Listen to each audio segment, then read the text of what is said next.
Hello, one and all, and welcome to the 2023 Dubbie Awards. This is the award show where every year the hosts of Dub Talk get together and award our favorite English dubs of the past year. I'm joined by my fellow OG host, Megan. Hi. You gonna say hi? I'm thinking Is this your intro right now? You're putting me on the spot. Thank you. Fuck shit.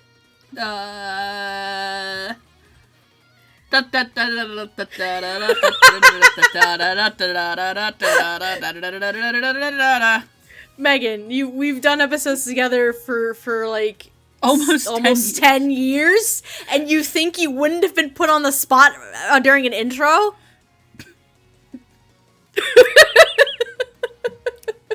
I'm gonna plead the fifth. Megan's just like, shut the fuck up and keep going. And listen, I'm not the pretty one tonight. And as the surrogate for the remaining hosts, this year we have Amon joining us. Hello, sir. Hiya, friends. Hello, how are you? Oh, I really hope this chair's comfortable. I'm gonna be sitting in it for a long time. Amon's here for this is Amon's first time doing the Dubbie Awards, so he's here for the goddamn long haul. Welcome, sir.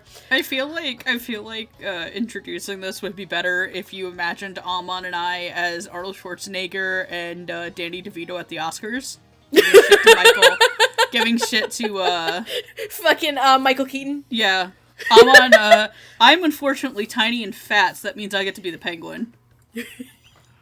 That's okay. Alright. Donkey pants! I haven't even gotten to that part yet. Shut up! Okay, so normally, now this year we unfortunately had to have a last minute change in the host lineup. Normally, Hardy as the third OG host would be joining us, but unfortunately due to a scheduling issue, he wasn't able to take part of the episode proper. So we do have a second host surrogate tonight, but specifically acting as Hardy, and we'll be revealing Hardy's winners throughout the course of the show. For some reason, we couldn't keep this bastard away from the Dubbies forever, so we have Andrew joining us tonight. Thanks for having me again, everybody. I'm gonna do my best as far as method acting. Oh, here we go. Teeth of Lockhart, goats, donkey pants. I want some hot sauce that's gonna eviscerate my entire asshole. I'm sorry, did you say Tifa? Yeah. Tifa. Tifa, okay. He's trying to say Tifa. I know what he's trying to say. I'm trying to confirm if I heard what I thought I said, because that would be funnier. Anyways, thank you, babe, for jumping in and helping us at the last minute. We do appreciate this. You are so very welcome. I always take a lot of pride being the guy that is effectively pulling everything behind the strings to make sure the show goes as smoothly as possible every year. Wow, Andrew, I didn't know you knew how to jack off a string. Fuck. There are no strings on me, Megan. There are no strings. Shut the fuck. Okay. Anyway, Great to be here. I do believe, though, maybe, that Hardy does have a quick little message for us, for the folks at home. So let's just get a quick word from him over there. Hardy, would you like to say hello real quick? Hi everyone, Spaceman Hardy here, and welcome to the 9th Annual Dubbie Awards. Unfortunately, I couldn't make it in person this year, but I'm sure Andrew will do a great job covering for me, so be sure to give him a big hand. Before we start things off, let's go over our usual disclaimer. The Dub Talk podcast may contain language and content that is unsuitable for younger audiences. Listener discretion is advised. There will be spoilers for any and all anime awards given out tonight, so take that into consideration if there are any series you haven't finished yet. The views and opinions expressed are those of the individual hosts and do not represent the Dub Talk podcast as a whole. And finally, please be aware that all of us aren't able to watch every single dub series in a single year, so please be respectful if your favorite dub, actor, or show wasn't chosen. We are only human after all. Anyways, without further ado, Please sit back, relax, and enjoy the 2023 Dubbie Awards. I'll see you next year. Peace! Thank you, Hardy. We're really sorry you won't be able to join us this year, but we'll make sure to have some extra fun just for you. Now, for those who may be listening to the Dubbie Awards for the first time, tonight we will be giving awards to performances, shows, or ADR staff in various categories throughout the night. We will also be revealing the winners of this year's Viewer's Choice Dubbie Awards, as well as for our Legacy Awards. But before we go any further, and before the comments ask us why we didn't include certain things, we're just going to quickly go over the qualifications for the Dubbie Awards. Real quick, in order to qualify for the 2023 Dubbie Awards, dubs have to have had premiered in North America between October 1st of 2022 and September 30th, of 2023, and must be legally accessible at the time of the recording. Sequels, prequels, and reboots do qualify. However, hosts cannot award a show or a performance for 2 consecutive years. The OG hosts, that being myself, Megan, and Hardy, are allowed to have 2 winners for each category, while the remaining hosts are allowed to have 1 award winner for each category. The following were given exceptions from last year's awards and do qualify for the 2023 Dubbie Awards. Sword Art Online, the movie Progressive Aria of the Starless Night, Eureka 7 High Evolution, Dragon Ball Superhero, Goodbye Donglese, and Mobile Suit Gundam, I'm about to butcher this name, Kukuru Don's Islands. Thank you. Now, as for this year's awards, the following do not qualify this year, but may qualify for next year. We only have 2 this year. The first, Slam Dunk, and Ernest and Celestine, A Trip to Gibberadia. And as a new little thing we're adding this year, kind of as a little test run to see how it goes, English dubs of Tokusatsu series will now qualify for general awards consideration. Primarily, there are 3 that are going to qualify this year under this new guideline: Shin Ultraman, Ultraman Z, and Ultraman Blazer. Simple enough. Now, with all of that out of the way, is everyone ready to start this long haul? Especially Amon, who has never done this before. Can't be that hard. You're a good sport. I've seen Kenneth Branagh versions of Hamlet. We can't record any longer than that. You know, you have a valid point. You have a very valid point. Amon, when you say that, I almost take it as a challenge. No! Kenneth Branagh versions of Hamlet is 4 hours long, Andrew. Do you want to do that to yourself? I've done it before. Oh, God. Do you want to do it again? Andrew's into edging. Oh, God. Glad to see our professionalism on the regular episodes carries over onto the dubbies, too. I mean, it's like the Golden Globes, except for I'm not allowed to get drunk right now. Also, let's be real, we are still better behaved than some of the hosts of real award shows. Looking at you, Joe Coy. This is true. It's very true. It's sad, but true. All right. So, now that everything is all squared away, all of the housekeeping portions are all set to go, we're ready to get started. And let's start with our first award. That is the Underrated Performance Award. It's for any performances that we thought effectively flew under the radar throughout the course of this year. And this year, after the stupidity that was last year, I'd say like 90% of this have banned the wheel decide. So we are going to be doing this in a set order throughout the course of the show to make it easier on everybody, and especially the editor. So we're going to start with Amon as the host surrogate. Can you please let us know what the other hosts have awarded for Underrated Performance Award, please? Absolutely. For Underrated Performance, Amon's winner, that's me. Get ready to listen to me talk to myself in the third person a lot. Amon's winner is Patrick Seitz for The Phantom Flying Ship. And he says, so imagine the meme of Vince McMahon getting more and more excited about something, but the text is, Patrick Seitz playing a ship's captain, who is a skeleton, and captains a phantom flying ship, and this will roughly illustrate how I felt when this dub was announced. And guess what? He delivers. Good job, Patrick. Andrew's winner is Abby Trott for My Love Story with Yamada-kun at level 999. Andrew says, to me, this choice is based around the fact that Abby is an incredible actor, often publicly pigeonholed by a single performance, which is a goddamn shame, because not only is she a great performer, but her work as Akane is genuinely some of her best. She plays this romantic disaster with incredible comedic timing while also making her equally relatable, warm, and tender, so much that you want to see her get the gamer guy. Gigi's winner is Matthew David Rudd for Blue Lock. Simply put, Matthew David Rudd devoured the competition this year. Yeah, I said it. Don't forget it, you donkey.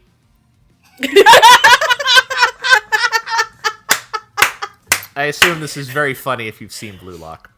It is. It's great. You need to watch Blue Lock. It's great. I'll add it to the list. Jamal's winner is Lexi Nieto for Tomo-chan is a Girl. Not gonna lie, it was a toss-up between Tomo and Carol for me, but ultimately Tomo won out. Lexi's performance as Tomo is captivating, balancing the line between tomboy and feminine, while still giving the audience a hearty laugh. Her performance is not to be slept on. Jet's winner is Jason Simpson, Dragon Quest, The Adventure of Dai. It should not be remotely possible to give a genuinely dramatic and nuanced performance while doing a voice that can only be described as Diet Dr. Claw from Inspector Gadget. But despite that contradiction, Jason's performance as Crocodile is just that, and it's a thing of beauty. And finally, Patrick's winner is Monica Rial from Keep Your Hands Off Ezoiken. It's been a while since I've seen a performance that pays as much respect to neurodivergence and hyperfixations as Monica Rial has with Ezoiken. It's refreshing. Amon, I love you. I appreciate you. Yeah, what I mispronounce. I'm going to have a giggle every time you mispronounce stuff. It is Azakin. Is it now? Oh, I never watched the dub. I didn't either. I haven't. You know what? I'm going to blame this on poor romanization strategies then. I don't know why you would think that where spelling gives that pronunciation. So there. Also, can I just say, I love Jet's description of Diet Dr. Claw from Inspector Gadget. I'm almost done with the entire show. He's correct. I love that, that's though. a very accurate description. I love that descriptor, though. It's great. All right.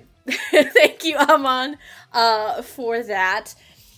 Andrew, as our wonderful master of manliness, Hardy, who did Hardy select as his recipients for this year's Underrated Performance Award? Gladly, Steph. By the way, Amon, thank you for playing me exceptionally well, if I do say so myself. You're welcome. I think Andrew's dub voice is quite attractive.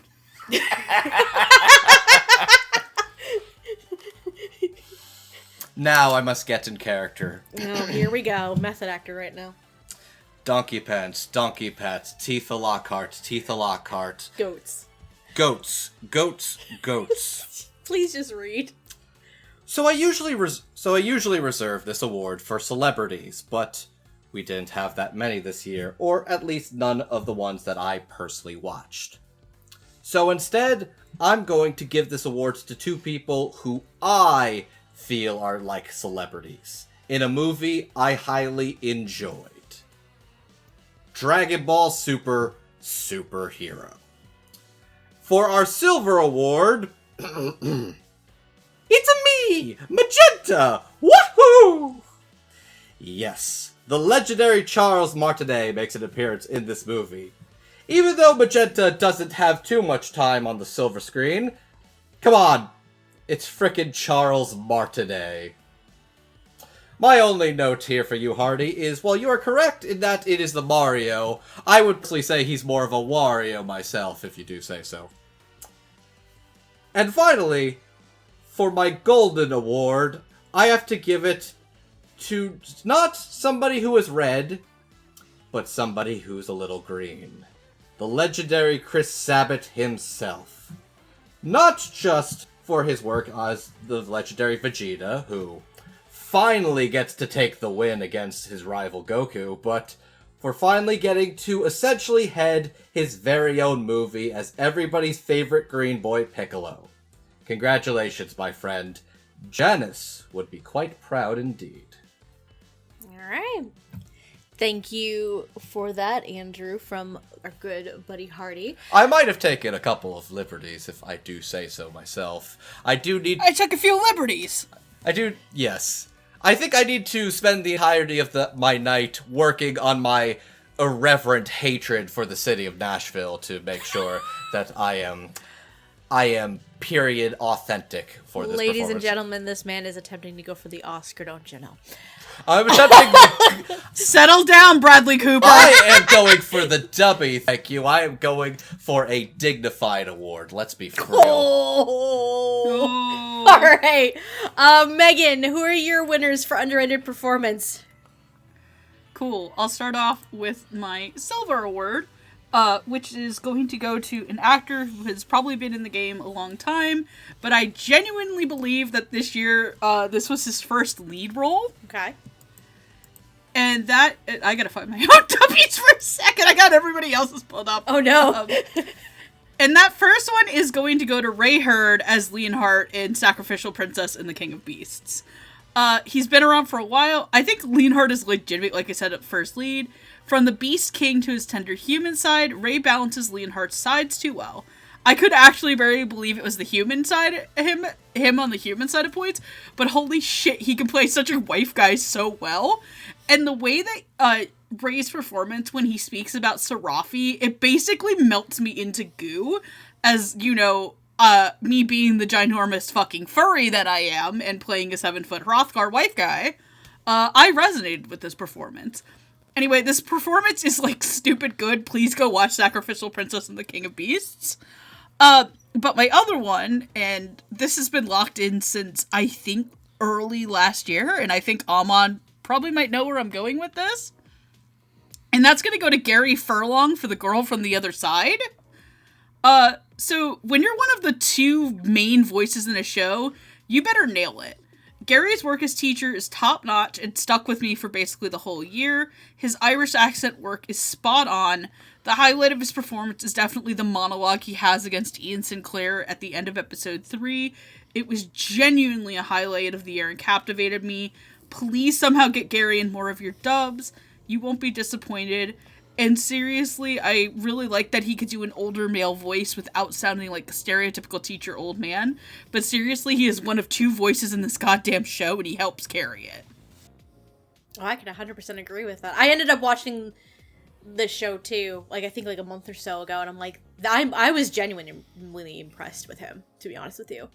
But anyway, thank you for your winners, Megan. I also want to add Ray Hurd is actually that tall in real life, so it seems very character accurate. Oh boy. When did you meet Ray Hurd? Roundup at Anime Next a year ago. Oh, damn. Alright. Oh, damn. Alright, so now it comes down to me. Alright, so when I go into awarding underrated performance, I tend to lean towards performances that bring something to the table that shouldn't go unnoticed. It could be portraying a disability, such as Emily Fajardo did with Ranking of Kings, or it could be a mascot AI trying to understand humanity, like Max Middleman from VV Fluoride Eye Song, both of which won this award in previous years. As you can imagine, this made selecting my winners this year pretty difficult. My first underrated performance goes to probably the most unlikely show and role you could ever imagine me giving these two. Because, let's face it, being the victim of an isekai is one thing, but being reborn as a vending machine is another thing entirely. So, Garrett Storms as the ever-lovable Boxo from Reborn as a Vending Machine, I Now Wander the Dungeon, gave so much charm to such an odd lead character that I couldn't help but smile throughout the course of the show. And mind you, I only really know him from Dance with Devils and Token Rambu Hanamaru. So You're welcome. Yeah, so Boxo is vastly different. If you haven't seen the show, please do so, if only for this fun performance alone. Now, as for my second underrated performance award, this is a show that came out of left field. I was already a fan of this series and was super thrilled when it was rescued and re-released. But little did I, or anyone else know, a fun discovery took place in the form of this English dub. Victor Lee as the medicine seller in Mononoke completely took me by surprise. Not only as a lost dub release for the first time, but one from Southeast Asia, which I'm not even remotely familiar with the scene over there. Victor plays this enigma of a character with a level of mystique that drew me in from start to finish. So because of that, I'm also giving Victor this award, and I'm making sure I got the correct person this time compared to when we did the actual episode and I didn't check my sources. Which thank you, Amon, for correcting all that shit. No problem. I wouldn't beat yourself too much for that. No, I know. Amon didn't, check. We wouldn't have known. Well, it was confusing, though, how it was credited everywhere, though. But anyway, those are my winners for Underrated Performance Award. I think, are we good to move on to our next award? Yes. All right. We see you, underrated performers. We see you, we love you, and we're going to continue to stare at you. That's not creepy at all. Thanks. All right, so the next award of the evening is Voice Actor to Watch. This award goes to a voice actor. Could be an up-and-coming one. It could be someone who's brand new. Could be anyone who essentially had a stellar year. It's a voice actor that should be kept on everybody's radar in the years to come. Amon, would you care to kick us off with the winners for everybody else, for all the other hosts for Voice Actor to Watch? Absolutely. For Voice Actor to Watch, Amon's winner is Cayenne Chula King from Gumbuster. Noriko is one of the quintessential anime characters of the 80s, and not a role that can be approached lightly. It's a tribute to Cayenne's skills that she gives a performance that sounds like it came from a seasoned VO veteran, not an actor whose named roles can be counted on two hands. I cannot wait to hear more of her work in the future. She's going to go far. Sorry if you actually have more roles than that. That was the most I could find on short notice when I wrote this up, but, you get the point. Andrew's winner is Drew Breedlove from Blue Lock. This one was hard for me because I can tell there's a lot of talented VAs making major names for themselves I could have chosen, but my Blue Lock rewatch cemented that I think Drew Breedlove is going places. He plays this fun yet crazy soccer boy with a level of gremlin menace and shonen gusto that even in a colorful ensemble like Blue Lock helps him stand out from the pack. The final match of the season alone showed me that Drew is a performer destined for the big leagues. Gigi's winner is Bradley Gareth from Gumbuster. I know Bradley has had a lot of roles this year, so keep your eyes on him. I can't wait to hear more, even though Coach was pretty close to perfection, so keep racking up those credits. Jamal's winner is Cayenne Chula King for Gumbuster. A great first impression to the dubbing game with a screaming performance that will make you shout her name. And her name is Chula King! Her name may be King, but here's your crown queen.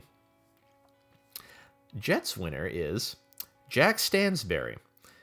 Between Mendo from Usuri Yatsura, Shoma from Recycle of Penguin Drum, and of course Aqua and Oshinoku, I have been impressed with Jack and everything I've heard from him in 2023. And he's demonstrated that he's an actor who should be on everyone's radar. So I'm looking forward to hearing more of him in the future. And finally, Patrick's winner is Charles Martinet for Dragon Ball Super, Superhero. Feels weird giving an award like this to such a prolific voice actor, but I do truly wish to see where his career takes him from here, now that he's retired from the role everyone knows him from. I forgot that he retired as the voice of Mario. Yep. I forgot. Yep. I would be curious to know what he does next. Damn. He's actually being played by a guy who I think his name is Andrew now. I think I saw that, yeah. I think I'm reading that. There you go. But, thank you for reading those awards. Sorry, Andrew's looking up the new voice of Mario before I asked him. It is... okay, no. It's a guy named Kevin Z. Afghani. Alright. Thank you for that. Thank you for looking that up. Can you, please, Andrew, turn the method acting back on and read us, Hardy's winners for Voice Actor to Watch, please? What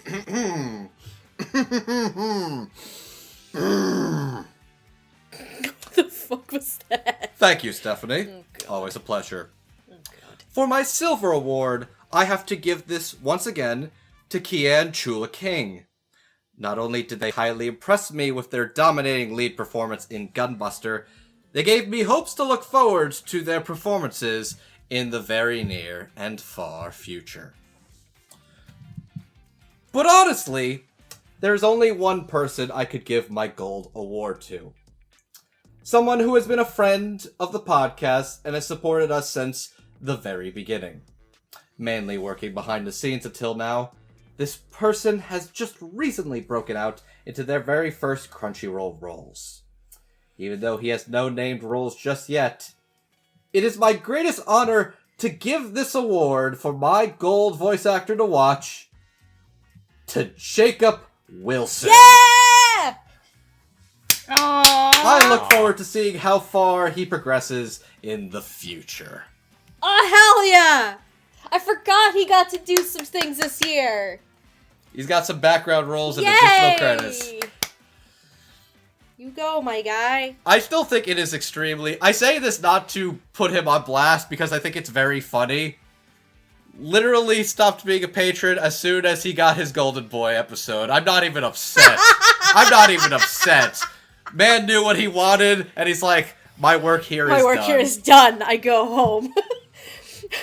No, kudos to the commitment on every, like, patron's choice to, like, request Golden Boy. You folks at home have no idea how many times he requested Golden Boy until he finally got it.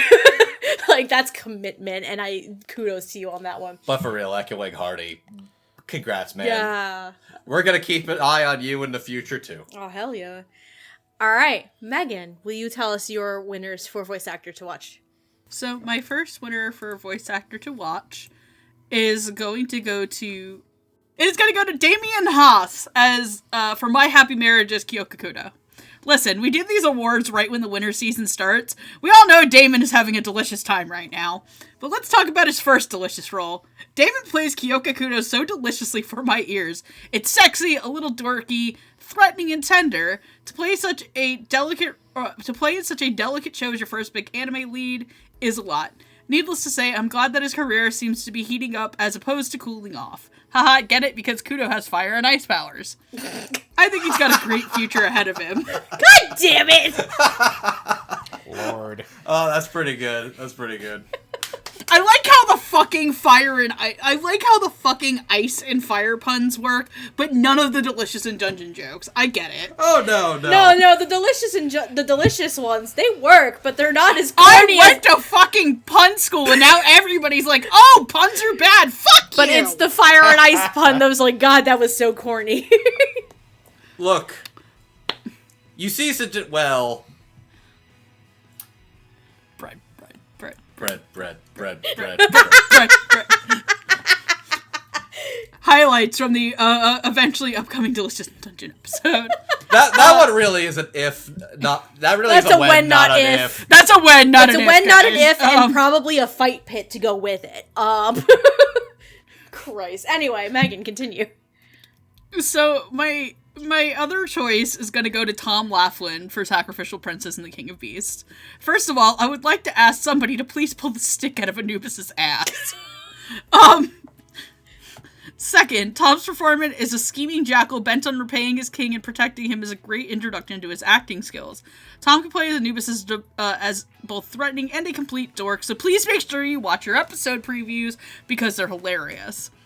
He's got a long future ahead of him, and I really hope to see Tom as a lead in a show sooner rather than later. Please also watch Sacrificial Princess and the King of Beasts because support good shoujo. Alright, thank you, Megan. That's my turn, I guess. Alright, so when I look at voice actor to watch, I look at upcoming voice actors who can or have potentially had a breakout year. Both of my winners this year have put in the time and effort to accomplish so much, and I hope both get to see even more success in the coming year. First and foremost, this actor had 2 roles this year that were probably tonally different, from a supportive MMORPG guild leader to a mage obsessed with making sure people served her adorableness. Lily Pichu has been growing as a voice actor for the past few years now, but this year saw her as 2 adorable cuties, Princess Ruri in My Love Story with Yamada at level 999, and Love Cute in Mashal. Both roles show a dynamic personality and a joy that is infectious. I really hope her voice acting career continues to blossom. As for my other voice actor to watch, he has been in various TV shows, video games, and even is currently part of a sketch comedy group of sorts. But anime dubbing hadn't quite come across his desk until this year. Between Oko the Inner Chambers and My Happy Marriage, it's easy to see that Damien Haas's career is about to go into overdrive. And this not even mentioning a certain 2024 eligible show that involves some delicious monster eating. While I had my introduction to him with Fire Emblem 3 Hopes, Damien has now solidified himself as a strong up-and-coming voice actor who deserves all of the good things.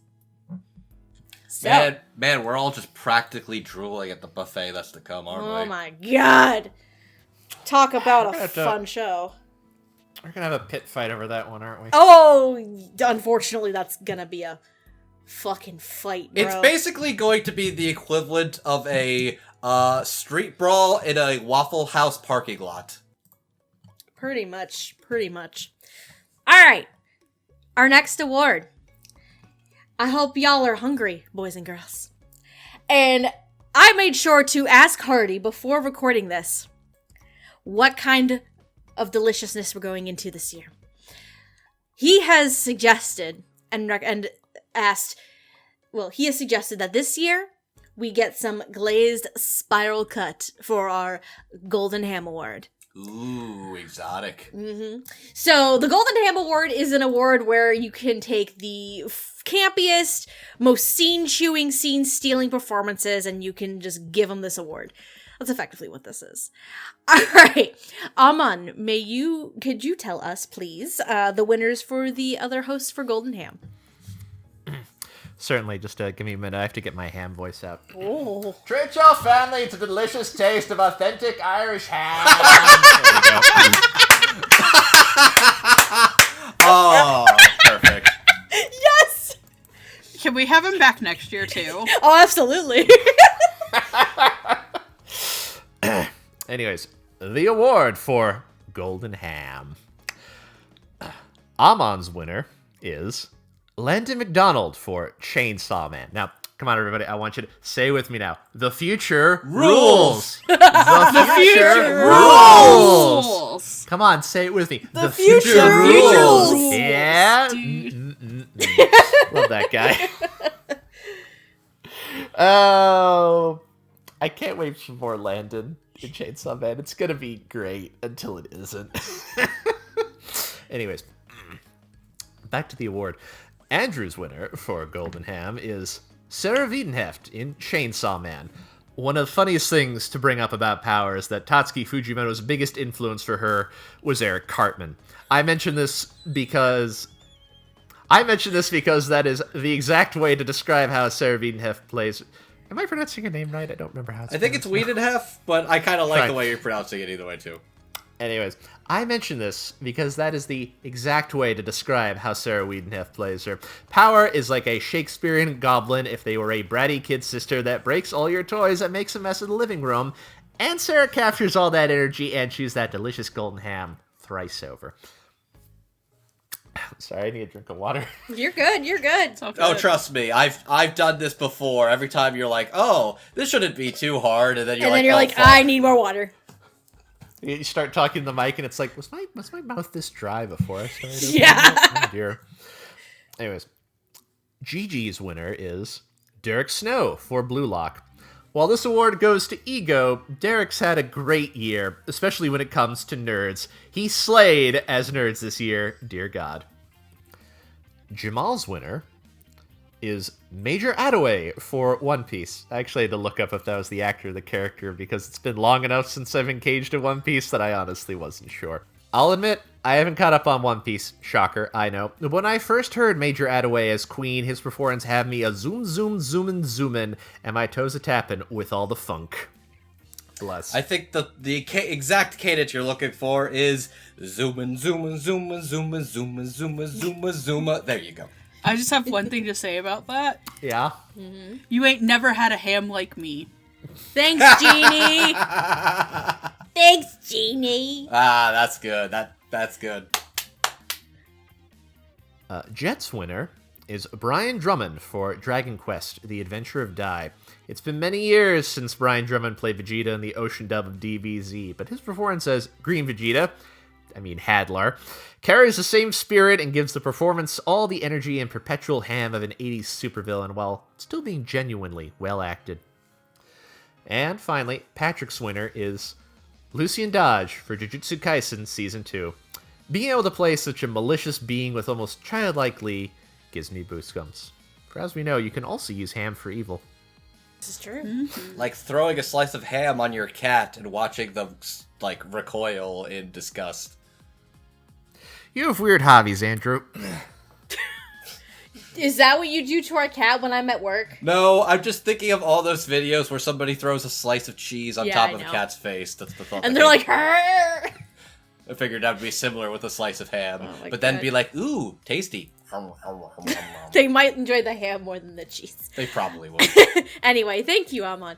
Andrew, will you please read us Hardy's winners for Golden Ham Award? I'm very excited for this one. Why, certainly, Stephanie. Oh, here we go. Tifarali, Tifarali, Tifarali. Just Vincent. read his Andrew, I award. think you have channeled the man enough. If you channel him anymore, he'll become a primal, and I will need to assemble 8 warriors of light to take him down. I really do not have the time to do that, or get to Memphis.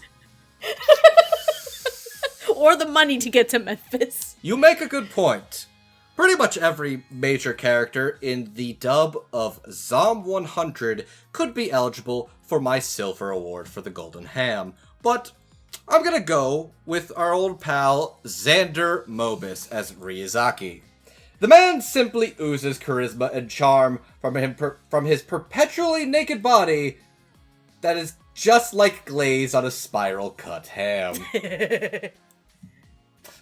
Sorry, I know this is unrelated. I'm just thinking that one DBZA clip where you're just like, Frieza stares at Goku's abs and he's just like, oh my god, you could grind meat on those.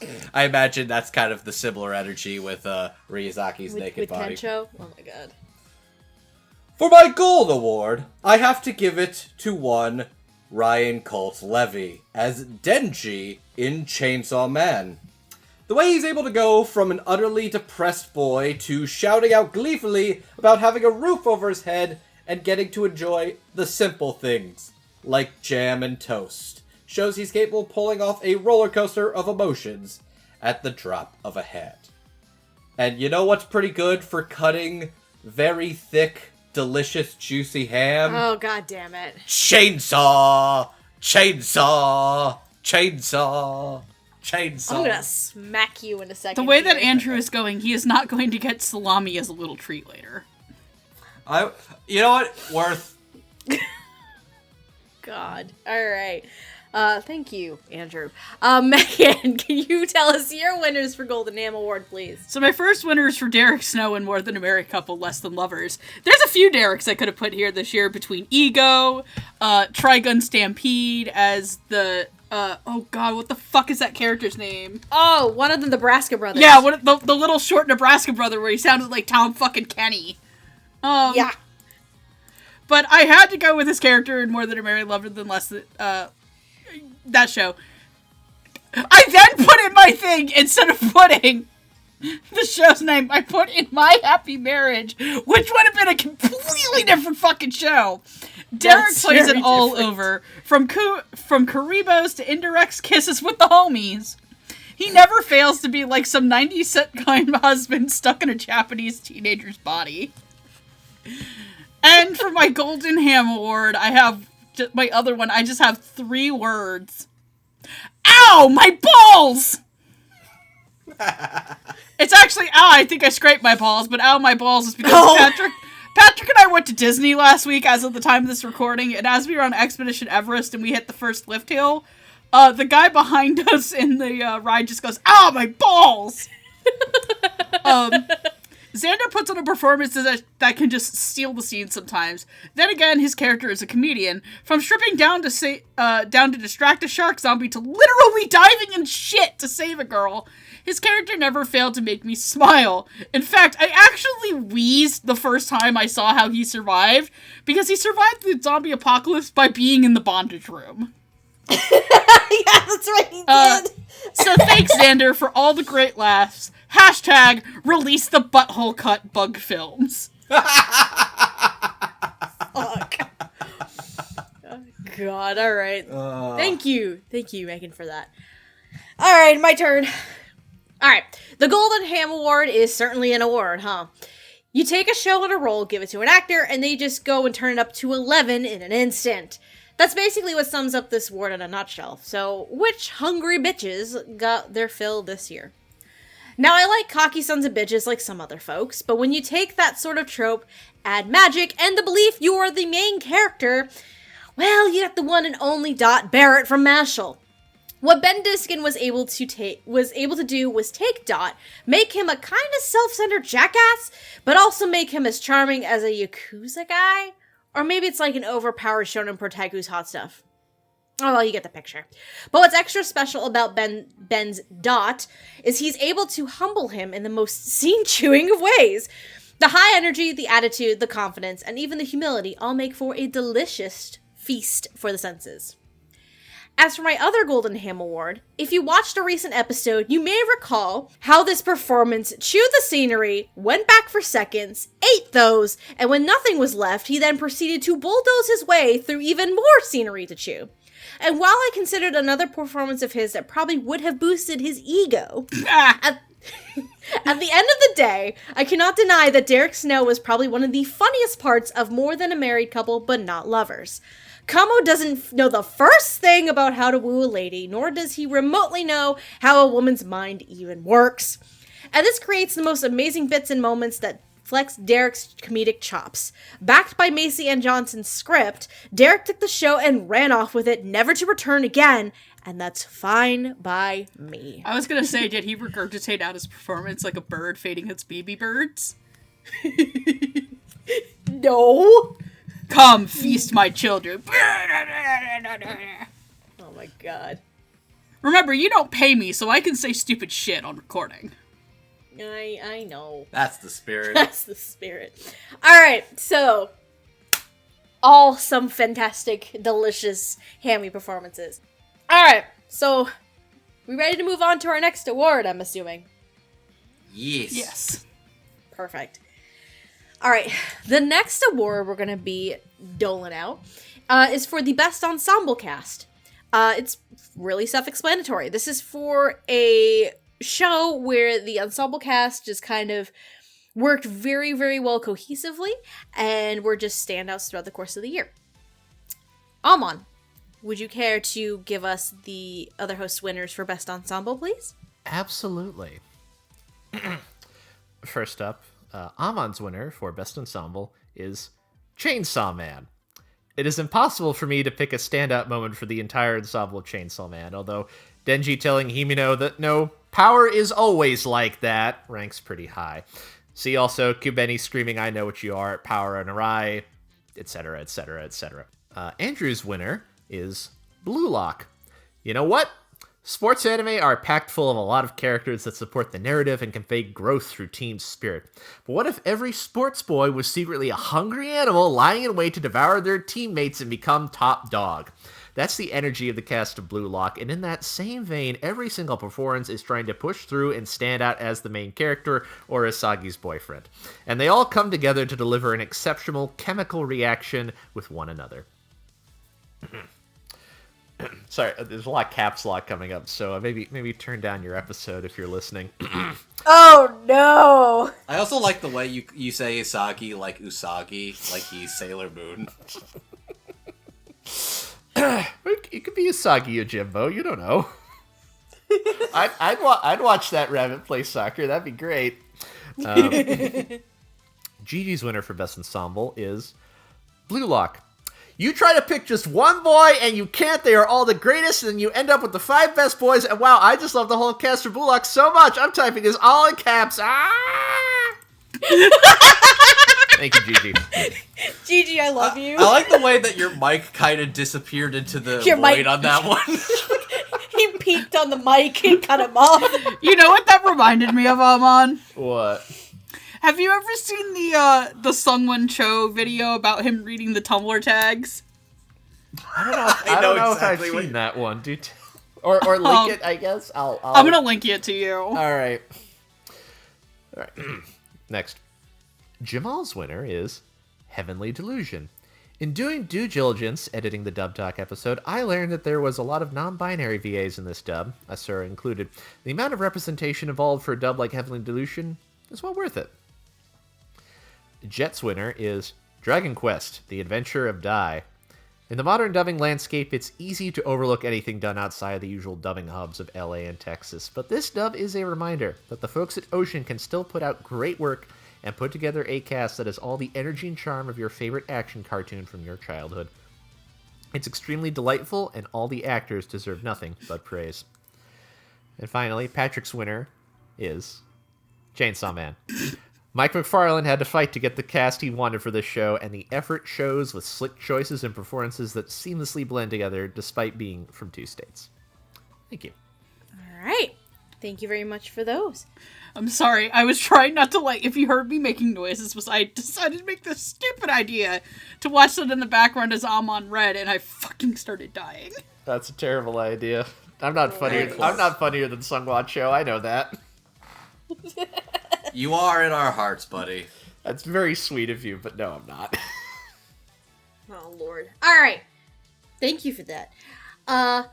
Andrew, would you care to give us Hardy's winners for the best ensemble? Why, certainly, Stephanie. So for this year, we learned exactly what a family can consist of.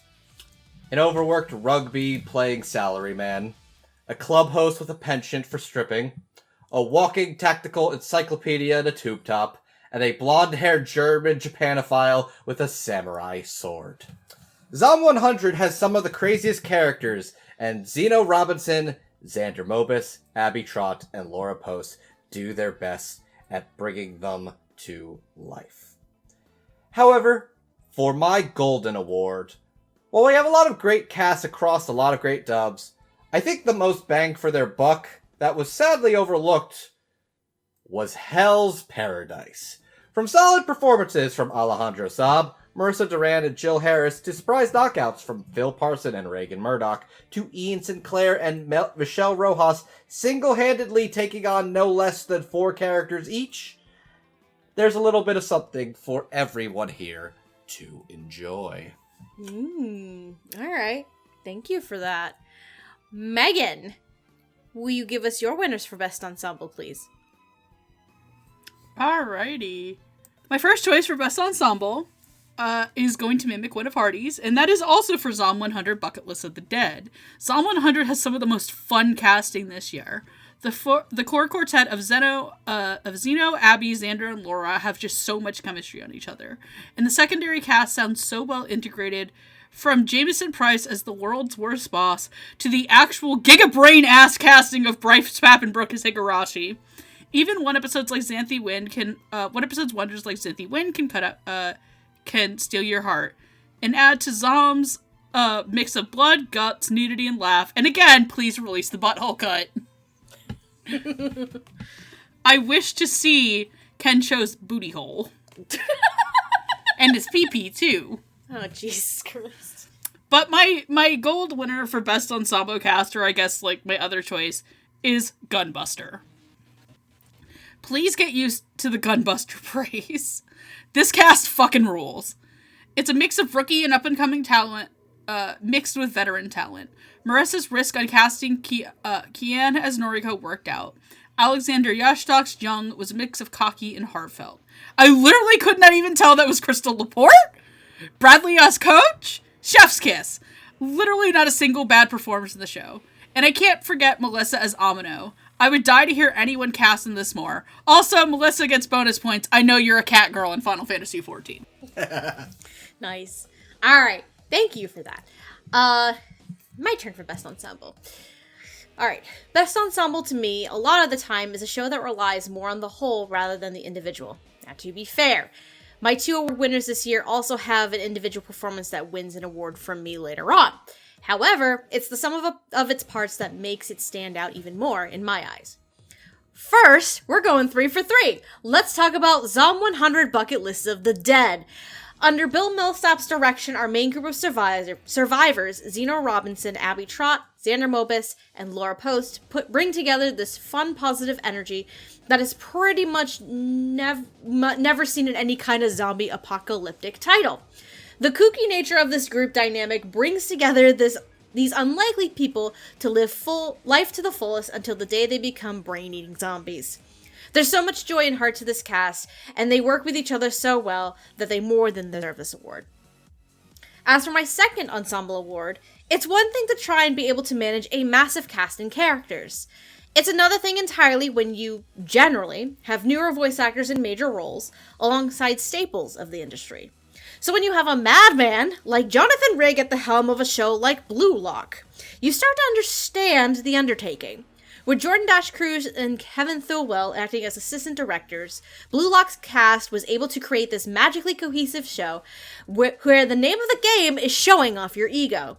With performances from staples such as Rico Fajardo, Aaron Dismuke, Derek Snow, Bryson Bogus, and more, combined with newer talents such as Alex Holm, Drew Breedlove, Jesse Pinnick, and so many more, in what I can only gather as their first major anime roles, and you have what I am now going to call, I don't know if this is going to go over well or not, the Token Rambu Hanamaru of sports anime. Please go and watch this show because it deserves all the love in the world in a second season while we're at it. There's so many boys. There's so many boys in this show. There are a lot of boys. There's canonically, there are only 2 females in this show. 2 women. There's 2 women in this show. Standing 5 feet apart. Yes. They're not gay. There is a look. One is Isagi's mom and the other one is, I don't remember her fucking name. Oh god, I don't remember her name but either. the girl who works with Ego. She's an adult woman too, which actually means she's like pretty fine, but like I didn't even remember she had a name. She has a name somewhere. Henri Terry. Thank you, Henri. But yeah, it's mostly a show with boys. So, I'm like, boys and their balls. This is Token Rambu. Love them balls. Stop it. So this is, to me, this is like sports anime Token Rambu Hanamaru time. Alright. Now, that's all of our winners for Best Ensemble. Now, it's time to see what you, the folks at home, thought was your favorite. So, this is first of our Viewers' Choice Dubbie Award categories, and it is for Best Ensemble. Now, I wanted to do a wheel aside to figure who's talking about these, and I just spun myself. Alright, fine by me, that's fine. Alright, dumb bitch. So, Best Ensemble, it's the same exact award, but you, the folks at home, got the chance to pick, and thank you all for everybody at home who did vote. Now, your nominees, to remind you, for Best Ensemble, for Viewer's Choice, are Blue Lock, directed by Jonathan Rigg, Jordan Dash Cruz, and Kevin Thilwell. Buddy Daddies, directed by Sean Gand, Sarah Ragsdale, and Michael Stemick. Chainsaw Man, directed by Mike McFarland. Gunbuster, directed by Marissa Lenti and Amberly Connors. Heavenly Delusion, directed by Felicia Anjou. Hell's Paradise, directed by Mike McFarland, Aaron Dismuke, and Jill Harris. My Happy Marriage, directed by Tia Ballard and Eugene Young. Tomo-chan is a Girl, directed by Caitlin Glass and Natalie Rose. Trigun Stampede, directed by Jeremy Inman, Dallas Reed, and Paul Klein. And finally, Zom 100, Bucket List of the Dead, directed by Bill Millsap. I would like to apologize, I forgot I had an alarm going on in the background there. Motherfucker. And the winner for Viewer's Choice Dubbie Award for Best Ensemble is...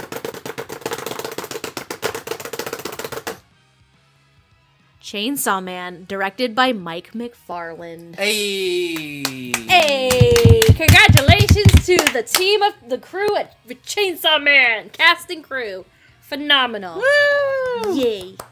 Alright, so let's move on to the next award. It's gonna be Best Sound Mixing.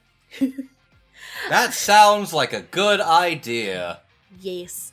Alright, so our next award, as I just said, is for Best Sound Mixing, because it takes a village to create a good show, and we can't ever forget the talented ADR engineers and mixers involved in these projects and these shows.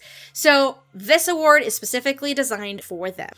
Alright, Amon, will you please give us the winners for the hosts for Best Sound Mixing? Absolutely. I won't get on your ass about pronunciation for a couple of these, by the way. I don't even know myself. You will or you won't? He won't. Fine. All right. Amon's winner is Michael Archaki for Inuo. Let us now pause from heaping praise on the other dub that I'm about to give a pile of awards to heap praise on the dub for another thing that was made specifically to appeal to me. Music and performance are absolutely essential to Inuo's story, and Michael does a fantastic job making everything in the dub sound amazing. Great stuff. Andrew's winner is Lindsay Roberts, Patrick Morphy, Sawyer Pifed... Jesus Christ, man, I'm so sorry for what I'm about to do to your name. Flederer, Wyatt Baker, and Jacob Craner for Gunbuster. There are two impressive feats that Gunbuster accomplishes with its sound mix. One, it captures a very nostalgic dub vibe that, despite being a modern dub, emulates the sound of a product from the 80s and 90s. But the other impressive feat is capturing the feeling of an international space war, with hundreds of moving parts, including people issuing and taking commands while talking in multiple other languages, all overlaid on top of sci-fi mecha foley, is really something else. Gigi's winner is Andrew Tips, Derek Benavides, Benjamin Tehrani, David Cruitt, and Dominique French for Blue Lock. This award is brought to you by my boyfriend, who reminded me that my original choice was extremely loud all the time, and that Blue Lock has music that goes with every play alongside the whooshing and motivational sports sound effects, because sports anime just does everything better. The views of Gigi do not necessarily reflect the views of the Dumb Talk podcast as a whole, but she probably has a point. Jamal's winner is Lindsay Roberts, Patrick Morphy, and Sawyer Federer for Demo, Memorial Keys. The musical arrangements, combined with the changing scenery and whimsical dialogue, made for an eclectic mix for a movie based on a rhythm game. Jet's winner is Marty Humphrey and Michael Fox for Heavenly Delusion. This show had a pretty beefy cross-regional cast, and that fact alone definitely couldn't have been easy to mix, but the final product feels pretty seamless and leans into the show's ominous vibes pretty well. And finally, Patrick's winner is Marty Humphrey and Michael Fox for Heavenly Delusion. Heavenly Delusion was one of the most well-put-together dubs of the year in terms of technical consistency. This, coming from a presumably largely remote cast, is an impressive feat. All right. Thank you very much. Random question, is there music playing in the background? My asshole neighbor's kids are doing their goddamn jazz practice. Oh. Oh, So that's what that is. Oh, okay. no. That's what I was like, I didn't want to chime in. You do what you gotta do, I just like, oh, that's... I don't know how to get them to stop. We're just gonna have a beat. They usually don't practice it very long. It should go away. So. Alright, that's fine. It's all good. Timing. All right. Thank you. Thank you for that, Amon. All right. Andrew, will you tell us Hardy's winners for best sound mixing, please? Don't you mean Hardy will tell Hardy's winners for the viewers? Will you just read them, please? Okay, how many alarms do I have on? What are you fucking doing? I didn't do it. I didn't even turn that one off. I think I just have... I have alarms that are in case I need to nap, and I forgot. I had like 3 alarms right now. Turn them off. Alright. I don't think we're gonna record till 9:59 p.m. I think that one's safe to keep on. Christ. Anyway. Okay. I broke character a little bit. I apologize. It's fine. For Hardy, which is me, my silver award goes to the team behind Hell's Paradise under Victor Acosta and Katie Saltkill, with Manuel Aragon handling the dub trailer. With all the freaky body horror going on behind the scenes, it takes a real team of professionals to match the on-screen horrors taking place. Plus, there's probably a lot of horrors going on behind the scenes to make everything sound real good, so hats off to you. But, for my gold award, come on, man. Pop Team Epic Season 2 under Jeff Bezente and Tina Sun. One season of that madness alone was enough. I'm just glad they had enough sanity within them to manage yet another one. Mm-hmm. Oh, Pop Team. Oh, Pop Team. Pop Team is always a delight. And for Megan, it has so much Final Fantasy XIV promotion. Have you tried the free... Have you heard of the critically acclaimed MMORPG Final Fantasy XIV? With a free trial up to level 70, including the award-winning Heavensward expansion, and I guess Stormblood, I guess? Come join Eorzea today. I will, in fact, make you a warrior of light. I have actually thought of making everybody a warrior of light, at least in Animesis, so that they can do it. Yes, Noah and Andrew are going to be Lalafels because they don't have rights or knees. What the fuck? Wait, knees or needs?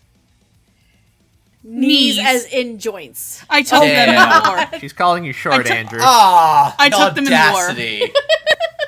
The audacity. I took them in the war, Andrew. Anyways, Megan, aside from your love of Final Fantasy XIV, will you please let us know your winners for best sound mixing?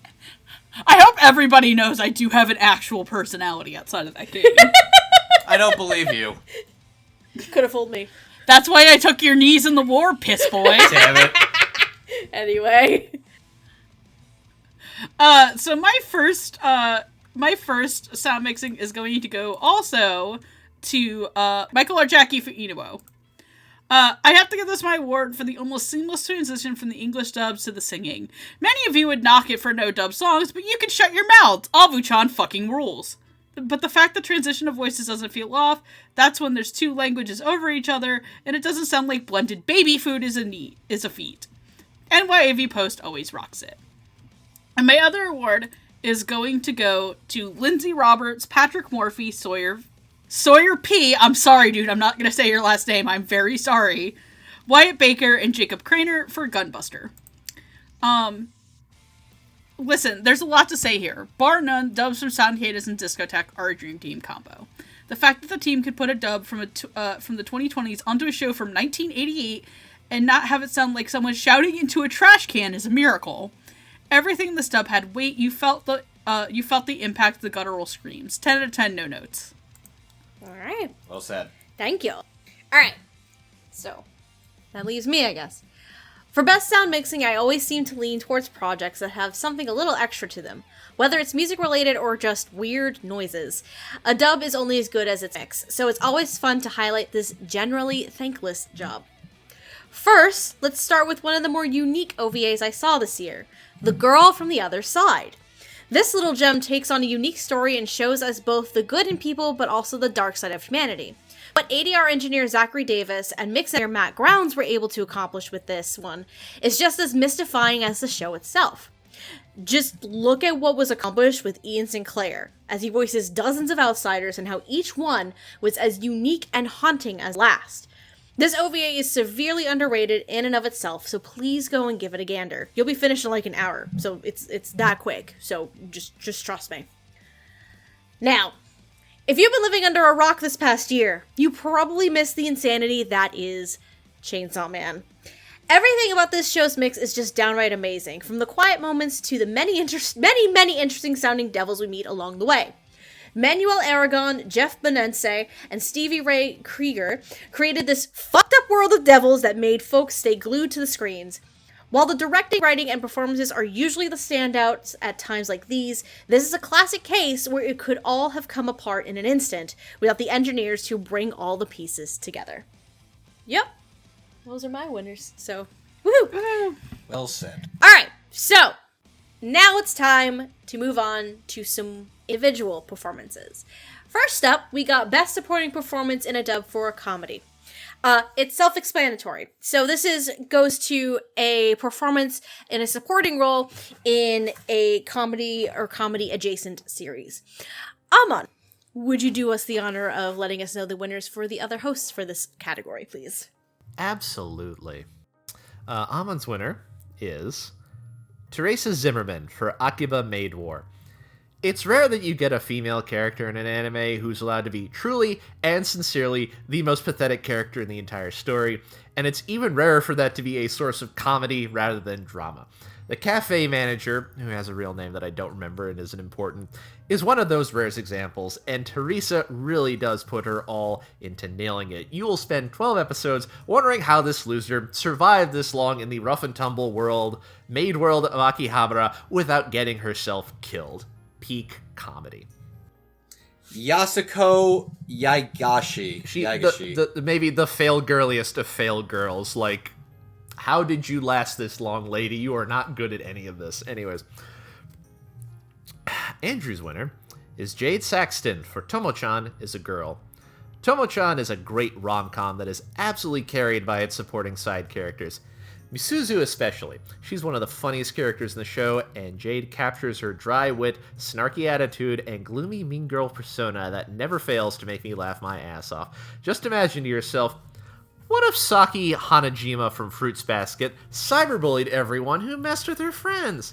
That's Jade Saxton and Misuzu Gundo in a neat little bow. Gigi's winner is Emilo for Buddy Daddies. I didn't watch a lot of comedies this year, but when I remembered Buddy Daddies, I recalled Emmy's performance, and how can the guys be good daddies without the best kid? Their acting was so adorable in this, I couldn't stand it, but I can give it a standing ovation and a Dubbie Award, smiley face. The smiley emoji was part of her notes, yes. It was, yes. Yeah. Cute. Jamal's winner is Erica Schroeder for Re Cutie Honey. To call this a supporting performance is almost an understatement. Erica steals the spotlight as Scarlet Claw in episode 2, capturing the lives and liberties in pursuit of Cutie Honey. Jet's winner is Jade Saxton from Tomo-chan is a Girl. Jade Saxton has always been good at deadpan, but her performance as Misuzu cranks that up to 11 as she plays her as the kind of girl who would murder you in your sleep if you got on her bad side, and it rarely fails to make me laugh. And finally, Patrick's winner is Ben Diskin for Mashal, Magic and Muscles. He does such a good job as a guy who thinks he's a big shot and gets humbled at every turn by a guy whose magic power is reps. I fucking love Ben as Dot. It's great. Thank you, man. Thank you. Thank you, sir. All right, welcome. Andrew, will you tell us Hardy's winners for Best Supporting Performance in a Comedy, please? Every time. At this point, I'm doing it just because your face of pure disappointment is just giving me life. Great. Great. Love that for me. Friends, if you have a good relationship where if you say something and your partner looks at you like you have 3 heads and are an idiot, that means you found a good one. I do that to him all the time. So me, Hardy, that is I, Donkey Pants. I must admit, I did not watch many comedies this year, but I do remember 2 performances that I highly enjoyed. For my Silver Award, I'm going to give it to Laura Post as Beatrix Ammerhauser in Zom 100. German accents can be hard to pull off, but Laura makes everyone's favorite Saxon weeaboo an absolute little bundle of joy to behold. Just like an order of high-quality sushi. Oh my god, fuck you, Hardy. Okay. Read it. Read it, bitch. Read it, bitch. Let's go. Just like... Read it! Just give me a second. Read it! He's officially broken character. Good job, Hardy. Read it, bitch. Just like an order of high-quality sushi. Es ist gut, ja? Oh, you motherfucker. Better not see you in Memphis. For my Gold Award, I have to give it to Lindsay Seidel for her performance as Fiona, aka Nightfall, in Part 2 of Spy Family. In all my years of listening to Lindsay's acting, never once have I ever heard her sound so unhinged.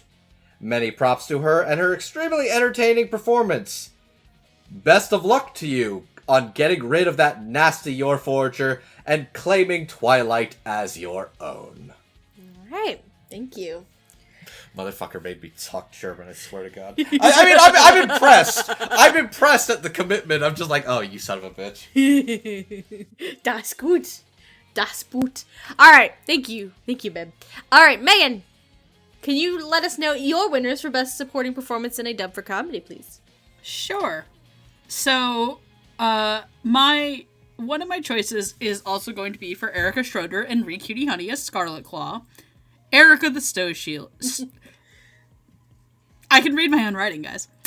Erica the Show Stealer. For not being in very much of the OVA, Erica Scarlet Claw chews the scenery, is comedic gold, and has the best line read of nearly dropping the F-bomb.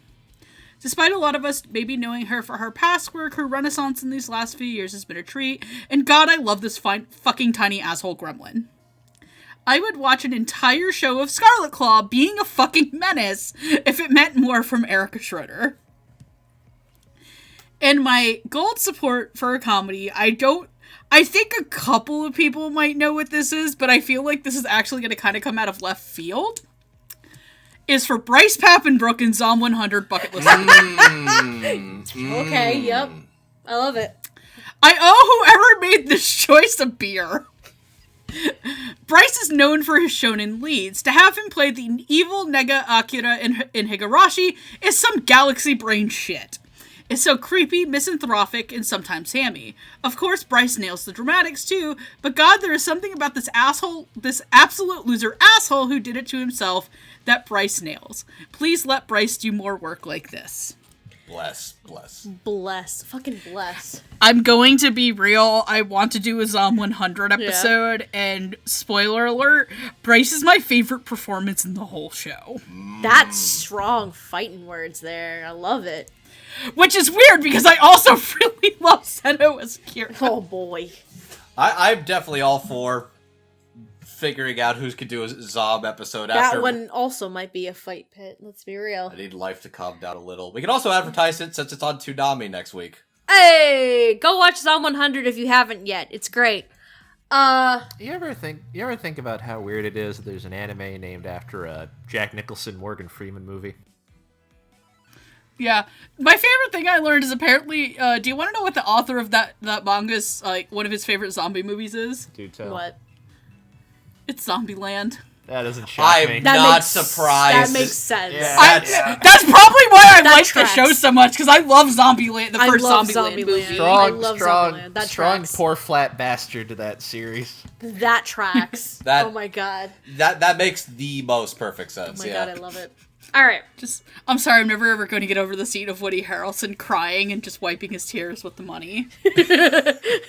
That's perfect. Anyway. Thank you, Megan. Alright, my turn. Let me get the shot out of my system. Okay. Good job. Alright. For Best Supporting Performance in a Comedy, I somehow managed to pick two performances that are great examples of the supportive best friend who wants nothing but good things for you, and will do what they can to help main character achieve it. Though I did pick these two for vastly different reasons. First, let's talk about Landon McDonald as Eita Sasaki in My Love Story with Yamada-kun at level 999. Now, while this man has both a sister complex as well as plays as his avatar, Princess Rui, which does create some extremely funny moments and confusion, Landon also portrays Eita with genuine sincerity and kindness. He welcomes Akane into his friend group easily and is supportive to everyone he meets, putting their happiness above all else. It's a charming little performance that I enjoyed, and it stuck with me. Please go watch this show. It's a very good show. Now, as for Xander Mobus as Kensho in Zom 100, he's a great best friend type of performance for a little bit of a different reason. While supportive, Xander does portray Kensho's insecurities about where his life has led him until now, until Akira snaps him out of it, and he ends up going with the flow. He's also more of a realist, which brings Akira back to reality during certain situations, although he also gets himself into some fun shenanigans. And let's be real right here, ladies and gentlemen. Every person should have some sort of Kensho in their lives, especially for the ladies, because he may be a bit of a man whore, but he will treat every lady as the queen that they are, and who wouldn't like that? Mm-hmm. God bless. Kensho treats every woman as the queen they are, and it's phenomenal. But those are my winners for Best Supporting Performance in a Comedy. Alright, let's go to the opposite end of the spectrum and talk about the best supporting performances in a dub for drama. Same idea, different genre. Alright, so, Amon, would you be so kind as to tell us the winners for all the other hosts for Best Supporting Performance in a Drama, please? Absolutely. Amon's winner is Caitlin Barr for Chainsaw Man. There are so many performances that deserve to win this particular award. However, I'm giving it to Caitlin because she is alternately funny, sad, weird, a little bit pathetic, and oh so very human. Also because her monologue at the end of episode 8 is one of the most heartbreaking things I've seen in an anime in a good long while. Andrew's winner is Austin Tyndall for Trigun Stampede. Always a delight to see a voice acting veteran landing a role that lets them show off, and boy, does Austin Tyndall show what he's made of in Trigun. I continue to be blown away by how absolutely terrifying and menacing Austin's performance was. He plays him as a being above mortals and comes across as a predator making short work of his prey. Plus, his ongoing moral conflict with Vash really brought out Austin's character acting chops. Vash may be a humanoid typhoon, but Austin Tyndall's knives is a Category 5 hurricane. Gigi's winner is Kristen McGuire for Oshi no Ko. This category was probably the one with the stiffest competition for me, but I had to give it to Kristen. There was no one else it could have been, especially as I reached the halfway point of Oshi no Ko, heard Kristen in a very important episode, and cried. Nothing else hit me as emotionally hard, so much so I am physically unable to finish the show. Maybe Sunday, but for now, I'll hold on to this performance in my mind for a long, long time. Jamal's winner is Bryce Papenbrook in Demo, Memorial Keys. Bryce's performance as Mirai was exceptionally stunning, to say the least. I can't go too much into it, but I'm glad Bryce is escaping his shonen typecasting by playing this part. Well done. Jet's winner is Cindy Robinson for Oku, The Inner Chambers. Cindy Robinson's performance as the attendant Lady Kasuga is nothing short of spectacular, as she plays a woman who can be both motherly and protective towards her lady, but brutally ruthless and pragmatic towards her enemies without missing a step. Cindy Robinson has always been a great actor, but this role really demonstrates her dramatic chops and shows why she's been a veteran of the VO biz for so many years. And finally, Patrick's winner is Eric Vale in Heavenly Delusion. A performance that oozes a cruel charisma, like a snake hiding its fangs until the right time to bite. Awesome. Thank you very much. And You're welcome. hello, sir. Ash, our cat, has decided to grace us with his presence and immediately hopped into Andrew's lap. Typical. And now he's trying to settle in Andrew's Good lap. boy. What a good bean. Hi, buddy. Did you have a good nap? Alright. Oh. Oh no. Now he's starting to get... Okay, now he's on his perch behind us. I'm just trying to make sure he doesn't knock no. over all my drinks. Oh no. Alright, now that the cat has graced us with his presence. Alright. Thank you very much for that, Amon. Andrew, will you please give us Hardy's winners for Best Supporting Performance in a Drama? Why, thank you, Stephanie. And hello there, young Ash. I hope you are doing well on this fine, wonderful day. Oh, Christ. So, for me, that is Hardy, which is I. My silver award goes to Landon McDonald. Not for one of his new performances, but for one of his returning roles. This year, he absolutely claimed the role of Rampo Itagawa as his own, bringing forth his own life and soul to a character that was not originally his, but that he has made his own through his incredible talent and versatility. Rampo is not only free, but he is thriving. Love that. Love that for him. However, my Golden Award may come across a tiny bit controversial. Throughout their career, this actor has made a habit of taking on the roles of potentially problematic characters, whether said characters go through traumatic portions of their life, or are depicted as troubling stereotypes. This actor always takes on said roles with lots of effort and lots of charisma. Even though overall Oshi no Ko's dub can be considered a bit of a mixed bag, Kristen McGuire's performance as Akane Kurakawa is a massive headliner. I say this in no exaggeration. Kristen not only deserves a Dubbie, she deserves an Emmy.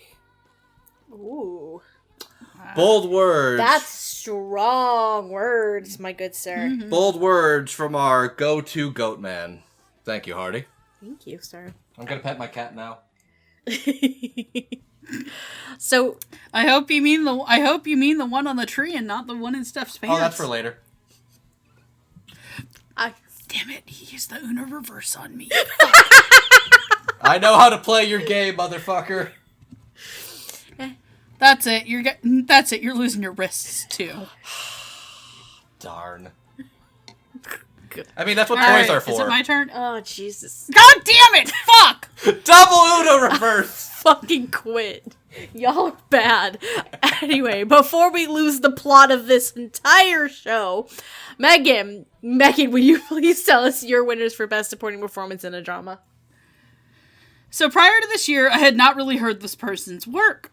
I only knew them as one other character, and that was as G Witch's Eternal Punching Bag Gruel. So my award goes to Bradley Gareth as Coach in Gunbuster. Needless to say, I was floored. Coach's performance is intense. There's something both unapproachable and yet so in it. The best way he could remind me is out of the best work of an old Canadian Gundam dub. This man could 1,000,000,000% play Char Aznable in a Texas dub and I'd get it. Hell, fuck it. Sunrise? Sunrise. Over here. Hi, look at me. Good. You see my face? Okay, cool. So there's this Gundam show called Gundam X After War, and you guys never dubbed it. I want Bradley as Jamil, because good God, I hope you get everything in your life, Bradley, and I hope you keep shining. I love that. And my other award should go as no surprise that it is also for Austin Tyndall in Trigun Stampede, for I owe him my therapy bills.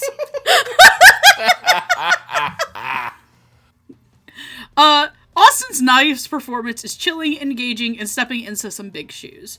Playing one of anime fans' first big bad, there's such a sense of sadness and jealousy in Tyndall's performance that plays against Studio Orange's presentation of the character. Episode 3 alone induced a panic attack in me. Visceral is the best way to describe Tyndall's work here. At this point, Austin is a journeyman performer and he puts all the tricks into his performance. If you need another push to watch Stampede, here it is. All right. Thank you very much. All right. So, for me, Best Supporting Performance in a Drama ends up being one of those categories that I have way too many fucking options to choose from, along with Best Lead in a Drama. This year was no exception, but for the two performances who won this award, each were so strong that they were, to me, the standouts from their respective shows. First, let's talk about Trigun Stampede. Because the recasting of many of these iconic roles did cause some discourse, hell, I was sad about it, you simply can't dismiss the performances from this new iteration. And the prime example of this is Austin Tyndall as Million's Knives.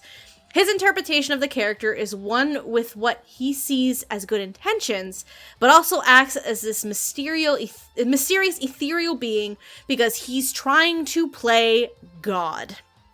Add in his back and forth with Johnny on Bosch's Vash, and you have the rebirth of this conflict of ideals. Austin created a new version of Knives that people will just love to hate, so I have to give him one of my awards. Now, as for my second award, they say that art imitates life, and there's no better example than this performance. But don't take it just from me. So while this is about to be a long-winded section, let me read you a little thing written by the actor themselves.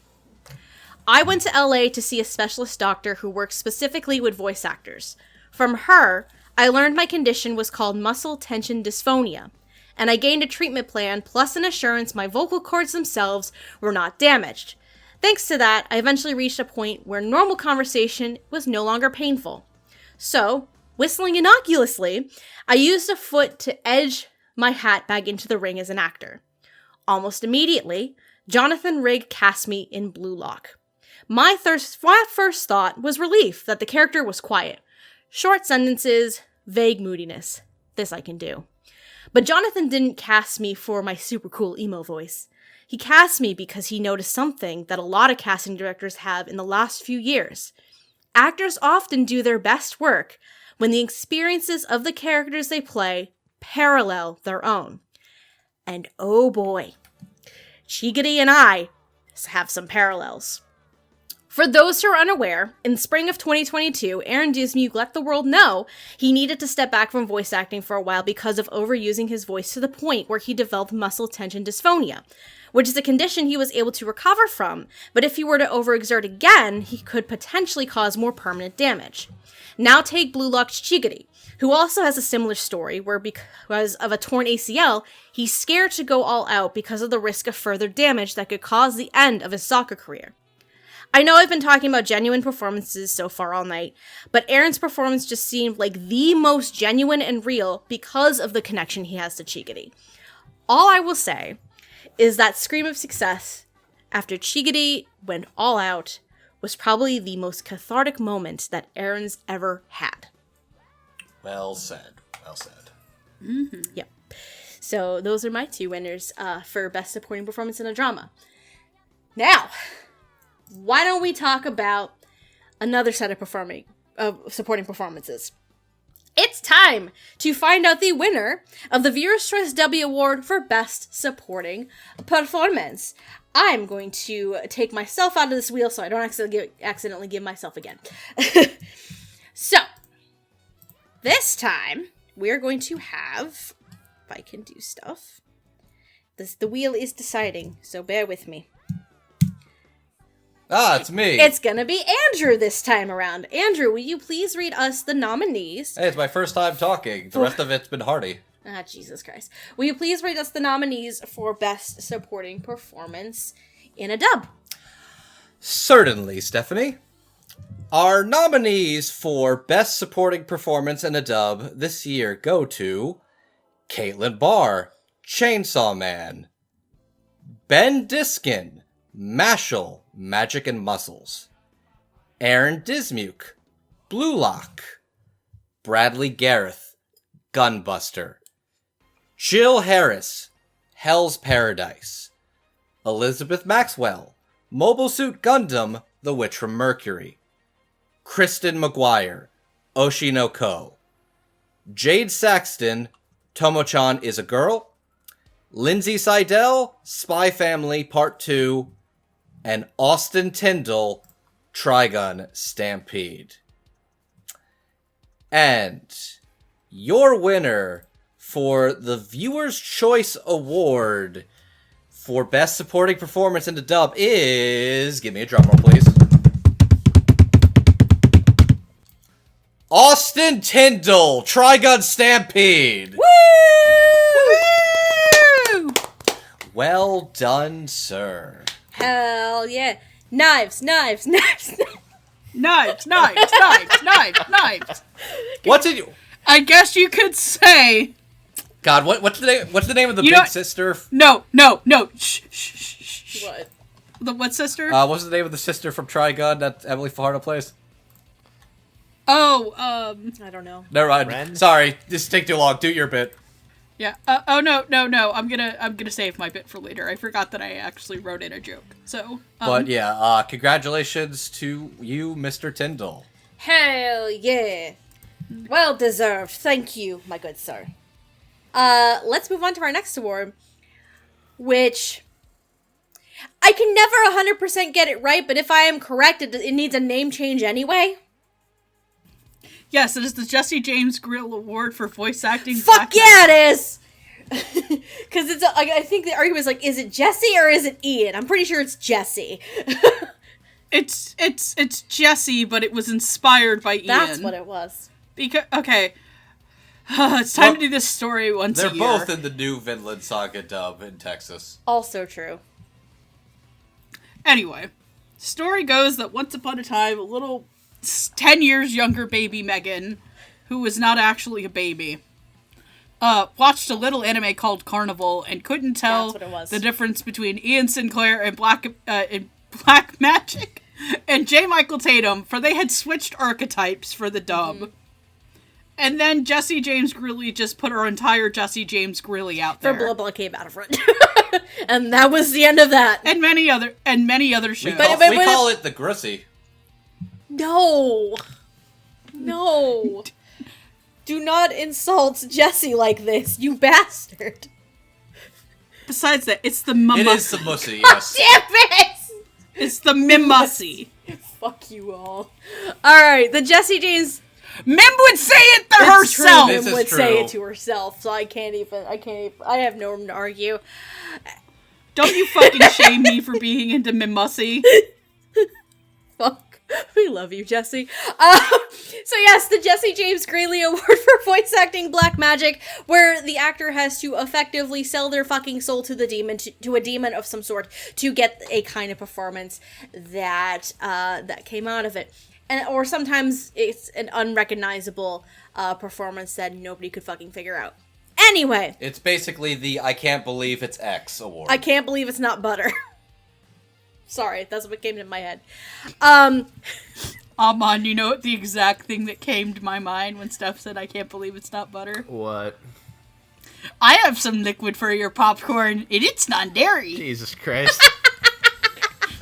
We are a reputable award show. We are a group of professionals. You can't fire me, I'm union.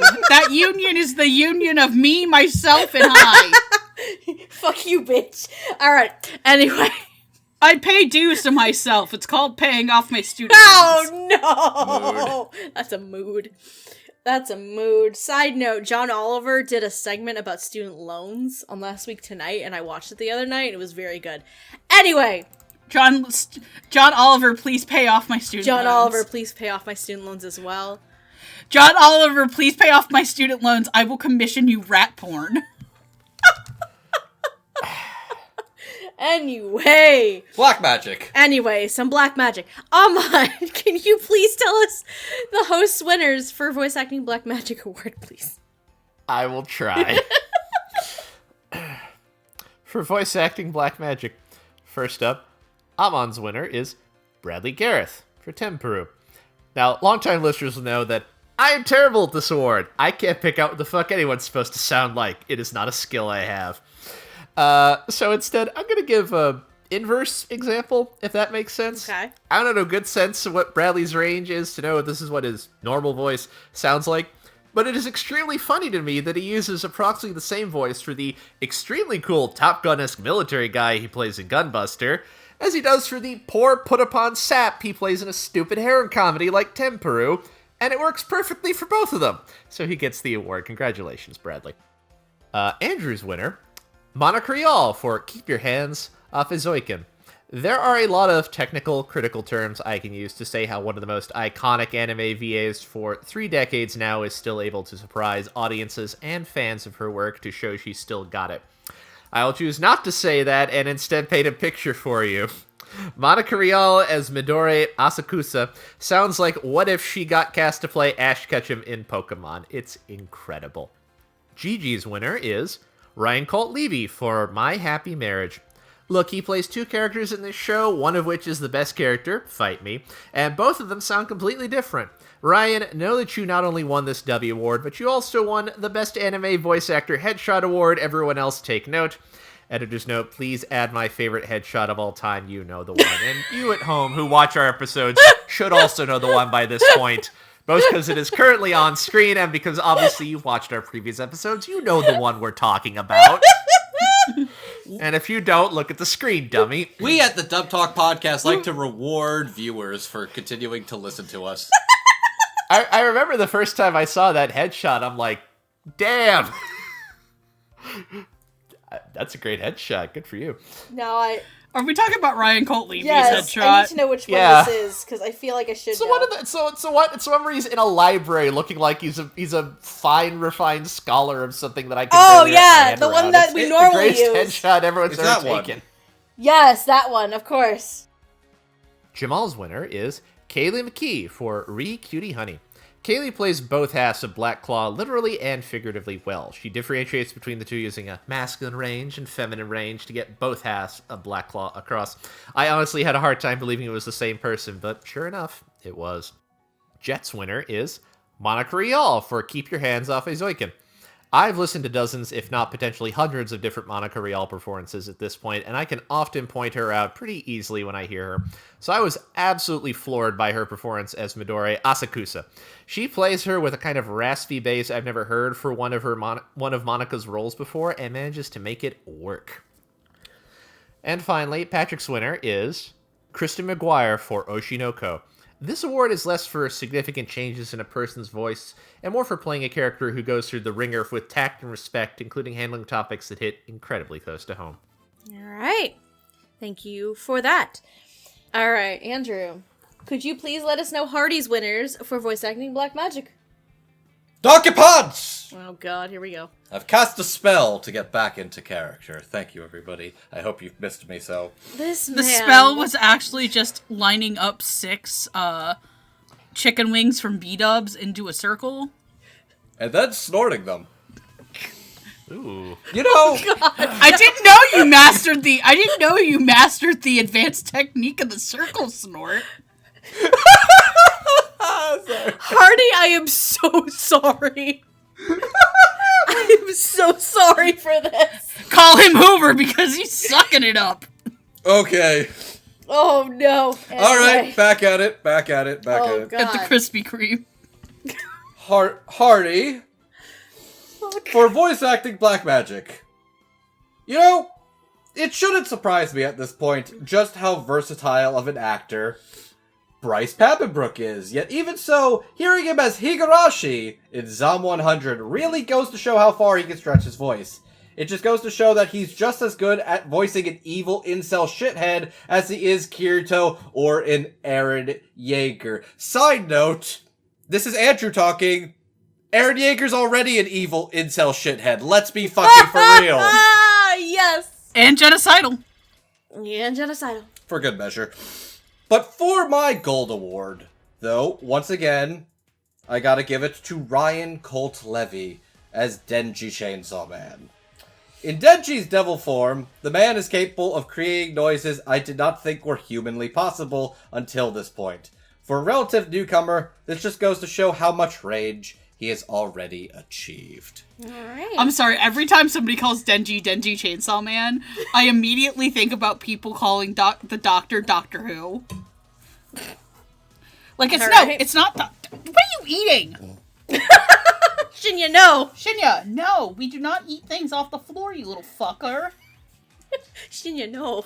Domesticated animals are funny because they could be served a five-star Michelin meal, but will still be like, that is the most tempting looking trash in the garbage I've ever seen in my entire life. I had to one night stop her from eating a nickel. So what we're saying is dogs and cats are not too dissimilar from Denji Chainsaw Man. Oh, Jesus Christ. Anyway, aside from Denji Chainsaw Man, thank you, babe. Megan, can you please let us know, unless Shinya is still eating nickels? She's not eating nickels. I have her. She's just Okay. trying to eat dust or shit off the floor. What are your award winners for voice acting Black Magic? So the first award I have is for Ryan Colt Levy in My Happy Marriage. Ryan Colt Levy plays 2 different dudes in this show. You'd never know it unless we told you. From the dude bro to the absolute slimeball kissing cousin Arata, Ryan does work. Also, his Arata deserves an award because it did the highest honor I could give, making me want to punch Arata in the face and send him back to Alabama. I understood that reference. Anyway, my other award goes to Kayla McKee in Bree Cutie Honey. Bullshit, bullshit, bullshit. Bullshit, bullshit, bullshit, bullshit, bullshit, bullshit, bullshit, bullshit. I seriously thought this was 2 different people. Kaylee's talent is getting insane. The fact that this split down the middle Mazinger reference could have 2 distinct genders come across in one person is wild. Quite literally, I thought they had 2 different people on this and had to outright text Marissa Lenti and go, yo, is that just Kaylee McKee as Black Claw? And they're like, yep, both sides. Well, alright. Also, seriously, I think I mostly made people watch that show to do an episode for me, only so that they'd believe me. Bravo. Anyway. That's a pretty good long con, gotta say. Yay. Alright. So, I guess that leaves me. Now, I only have 2 rules when I pick my winners for voice acting Black Magic. Rule number 1. It's a performance that I know who the actor is and can recognize them, but it's one that they sacrifice something to the devil in order to create a monstrous performance. Think Matt Shipman from Akudama Drive, or The Namesake, Jesse James Greeley from Blood Blockade Battlefront. The second rule is that it's a performance that I just couldn't figure out who the fuck voiced this character. My winners this year both follow the latter rule. First, we have Regan Murdoch as Shion in Hell's Paradise. Now, to my credit, I'm still getting to know Regan's range as he's an actor who has been getting a lot more exposure this year thanks to Chainsaw Man. However, Shion is a noble character who gives off this traditional vibe where honor is an important part of his life and work. But he's also a great mentor to Sagiri throughout the course of the first season. It's still an impressive range that I'm starting to learn about, and it's one that did take me a couple minutes to notice. So for that, Regan gets one of my awards. As for my second Voice Acting Black Magic Award, so Andrew likes to play this little game with me pretty frequently. Is it Hide the Pickle? No, where he has me try and guess who is voicing a character. And I kid you not, I spent probably a solid 5 minutes failing to guess who plays this German character, only for Andrew to straight up show his disappointment for an additional 5 minutes. That's what happened when I was trying to figure out who voiced Beatrix in Zom 100. Thanks to one Laura post, now my boyfriend is calling me a fake fan. Anyways, I know Laura posts primarily as mature figures, not as a German girl who's obsessed with Japanese culture. That was not something I expected, so she has to take my award hands down. All right, you gotta say you have to do your best German girl impression right now. No, do absolutely not. No. I'll give you $5. By the way, in the case of this character, it's not hide the pickle, it's hide the wiener schnitzel. I swear to God. All right. Anyway. The offer stands. I will Venmo you $5. No, I'm good. You Pussy. keep your $5. You keep your $5. I would fail it immediately. I'm not gonna put my throat. Oh, and you thought Andrew did a good job. He was forced to do that thanks to Hardy. Plus. Anyway. I think we have a brand new one now. Yeah. So, our next award is actually a brand new award, the first brand new award we've had in years. And it's partially inspired by what one Spaceman Hardy tends to do. So sometimes when in previous years, for those who may not know, sometimes in previous years, Hardy will take a category and he will award 2 performances for the same show in that category because he cannot pick one over the other. Typically because they complement each other just that well in his mind. Correct. I think Chris Sabat and Ian Sinclair from Pop Team Epic was one of them, I remember. Yes. And then I think Like also, peanut butter and jelly. Yep. And then I think also Sherlock and Watson from Moriarty were another one as well in a previous year. Mm-hmm. Now, because of that, this inspired a new award, and it is the Dynamic Duo Award. And it is exactly as you would expect it to be. It is a pair of performances that just go together so well and complement each other so well that you can't take one without the other. Now, Amon, will you please tell us the other host winners for our new award, the Dynamic Duo Award? Absolutely. First up, Amon's winner is Angela Kunipineni and Jonathan Leon for Heavenly Delusion. You can hear their friendship in every word they say to each other as they deal with this profoundly fucked up world. I could watch these two deal with all kinds of horrors, real and existential, all day. Thank you, Andrew, for the one F-bomb that we were allowed. Giving it to me. Andrew's winner is Miranda Parkin and Damian Haas in My Happy Marriage. To convey compelling romantic chemistry in an anime dub is always a tall task to ask of anyone. It is an even taller task to ask that of actors with less experience with anime dubbing. But I was so engrossed by Mio and Kudo's relationship developing throughout the show, and both Miranda and Damian absolutely faced that challenge to convey this compelling pair you couldn't help but root for. Well done. Gigi's winner is Kyan Chula King and Melissa Sternenberg for Gunbuster. Please witness your girl, Gigi, crying again during the last episode of this OVA. I won't spoil it, but the last episode hits hard, and these two actors definitely deserve to win this award together. Jamal's winner is Angela Kunipineni and Jonathan Leon for Heavenly Delusion. It's rare to see what's basically I Am Legend meets The Last of Us, the anime. That said, I enjoyed the banter between Angela and Jonathan. It provides brevity and a bit of he said, she said, they said to a strong sci-fi narrative. Also, Fatal Dive still makes me cringe, but in a good way. Jet's winner is Angela Kunipineni and Jonathan Leon for Heavenly Delusion. Kiriko and Maru's chemistry as both a comedic duo and a pair of companions will stand by each other through thick and thin is off the charts, and Anjali and Jonathan's work does a lot to help with that, as they bounce off each other perfectly. Whether acting silly or going through something emotionally devastating, that chemistry and their performance always shine through. And finally, Patrick's winner is Sina Breyer and Joshua Waters for Inuo. Come on, they were absolutely perfect together, down to actual romantic tension for a sake jug. All right. Sorry, I got Thank like you very... for that, Patrick. Wow, thank you for that, Amon. Sorry, slightly distracted because our neighbors just left across the way and they were very, very loud. It sounded, I thought I heard a... No, I'm saying this not because I'm trying to play Hardy right now. I genuinely thought I heard a baby goat across the hall. Oh god, it's happening. The method acting is getting too real, folks. Anyway, thank you, Amon, for that. Speaking of Hardy, Andrew, will you please let us know Hardy's picks for the Dynamic Duo Award? This one I'm excited about. Thank you. This new award for me was probably the easiest I had to choose for. For my silver award this year, I had to go with Zeno Robinson and Xander Mobus in Zom 100. These former rugby buddies are the best bros who are 100% there for each other during the zombie apocalypse.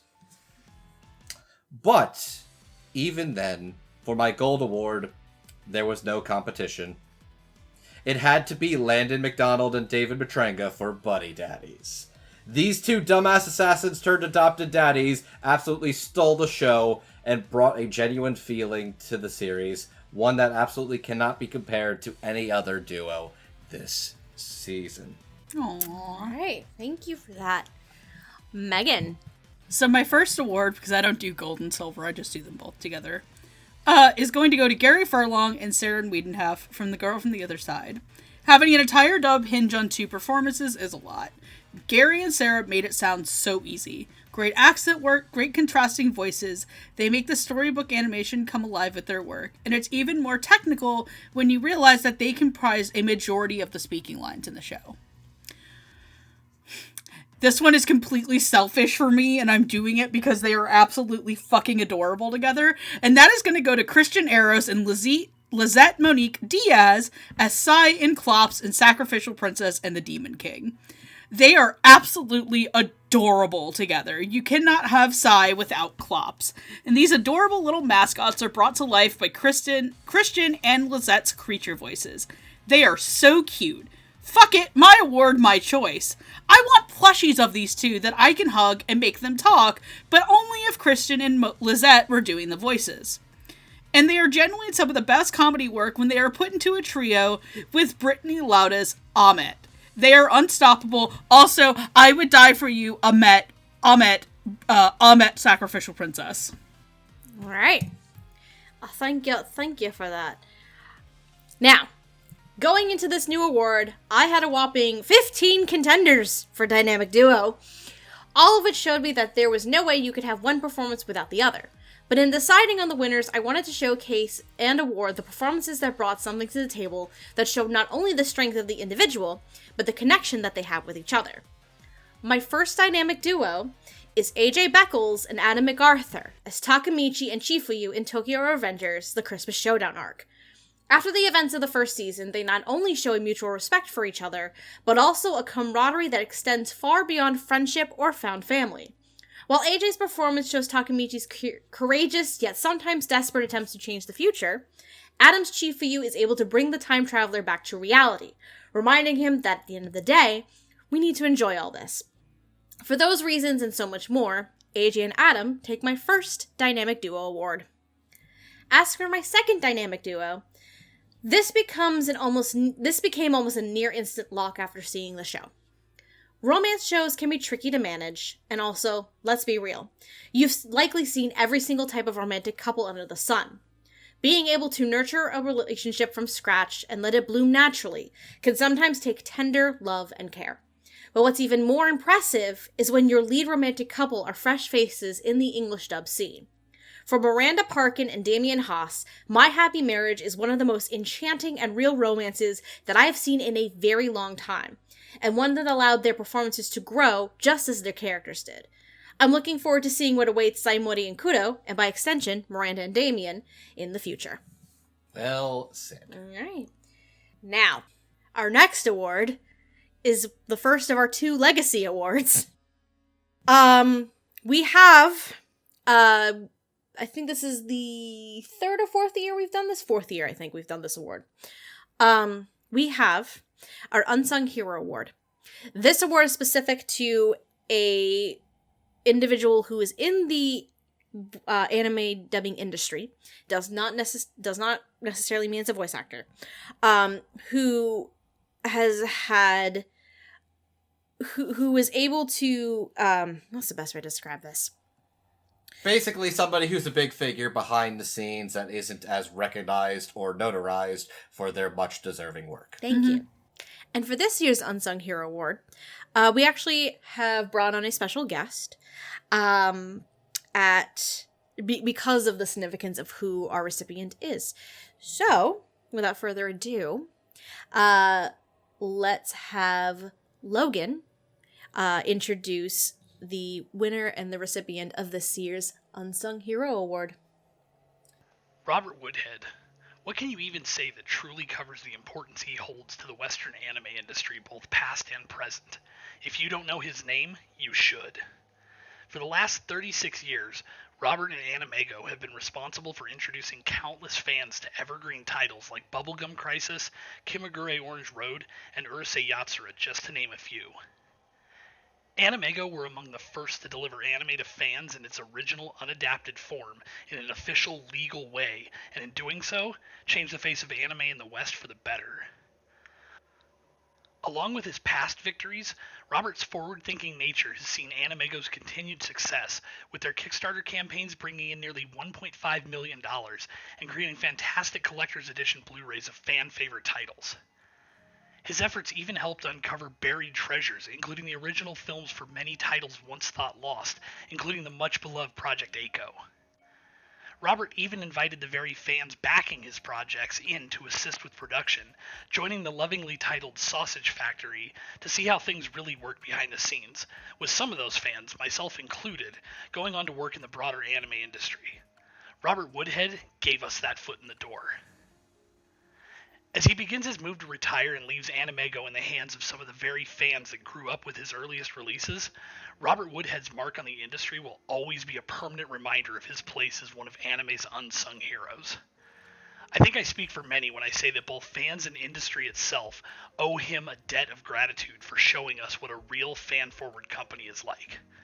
I truly hope that Robert enjoys his retirement. He's earned it. Thank you so much, Logan, for the kind words, and congratulations to Mr. Robert Woodhead. Your work over the course of these years is phenomenal, and we congratulate you for all of the work you've done. I believe he also just retired, too. That's correct. Happy retirement. Happy retirement, sir. If I had a nickel for every time we did a legacy award and that person retired in that year, I'd have two nickels. I would have 2 nickels, which isn't a lot. But it's weird. But it's weird that it's happened twice. Bless. Oh, all right. Yes. Congratulations, Robert Woodhead, and happy retirement to you, sir. Yeah, you and Natsumi enjoyed that. You deserve it. All right. Our next award is a Viewer's Choice Dubbie Award. We have the Viewer's Choice Dubbie Award for Best Returning Performance. And I will admit, I put myself back on the wheel and took Andrew out. So we'll see what happens. It looks like... Megan, will you please do us the honor of reading the nominees for the Viewer's Choice Dubbie Award for Best Returning Performance? Awesome. Best Returning Performance nominees are Johnny Young Bosch for Trigun Stampede, Jessica Calvello for Wee Cutie Honey, Danny Chambers for The Ancient Magus Bride Season 2, Mark Derison, Berserk The Golden Age Memorial Edition, Jesse James Grilly for Vinland Saga Season 2 The Texas Dub, Landon McDonald for Bungo Stray Dogs Season 4 and 5, Maren Miller for Fate Strange Fake Whispers of the Dawn, Emily Neves for Himoto Umarchan R, Alejandro Saab for Link Click Season 2, and Keiji Tang for Jujutsu Kaisen Season 2. Please give me a drum roll. And the winner is Johnny Young Bosch for Trigun Stampede. Woo! Yay! Congratulations to Johnny. I think you firmly planted yourself in everybody's hearts. Motherfucker. Okay. I'm gonna be honest, I'm more upset that I couldn't make the plant pun first. But yeah, congratulations to one Johnny Young Bosch. Congratulations, Johnny. Well deserved. Alright, hey. So the next award that we're going to be going over tonight is for Best Lead Performance in a Dub for a Comedy. It's pretty self-explanatory. This award goes to performances for lead roles in comedy series. Amon, would you like to go first, my good sir? Absolutely. For Best Lead Performer in a Comedy Series, Amon's winner is Fedor Chin for Uncle from Another World. The trick to Uncle is that he isn't stupid, he's just oblivious about anything that falls outside of his obsessions. Sega, JRPGs, etc. If Fedora does a wonderful job communicating this, you will spend so much of the show cringing along with the side characters as Uncle fails to see some obvious point, and Fedora's performance is half the fun of that. Andrew's winner is Zeno Robinson for Zom 100 Bucket List of the Dead. Zeno Robinson has been such a remarkably talented actor that I'm kind of shocked I haven't given him a Dubbie yet. Well, that changes today, because his work on Zom 100 as Akira Tendo is a joyous performance of someone stuck in a miserable working environment who managed to rekindle his hopes and dreams in a demolished world. Zeno's talents, skills, and sheer charisma as an actor made him shine, and you couldn't help but smile every time Akira gushed about his desires and dreams for the future. Zeno is just really goddamn funny too, which helps a lot. Gigi's winner is Lindsay Shepard for More Than a Married Couple But Not Lovers. Lindsay made me laugh and squeal with joy every time Akari opened her mouth. When Akari cries, I cry. Y'all please listen to Lindsay's outstanding performance here, even if you slept on the show. It's hard to do comedy and have a heart, but in More Than a Married Couple, Lindsay brings it home. Jamal's winner is Marissa Lenti for Kuma Kuma Kuma Bear Punch. Not since the days of Nanbaka and Chio's School Road do I get to hear Lenti in comedies often, but I really enjoyed them giving Yuna snark, life, and comedic timing for their first ever lead. Also, love me some Power Rangers references. Jet's winner is Nathan Wilson for Yurusei Yatsura. Nathan does an excellent job at playing the worst person you know, and makes Ataru come off as such an over-the-top sleazeball that it circles back around to being funny, and does a great job of matching the show's high-energy slapstick.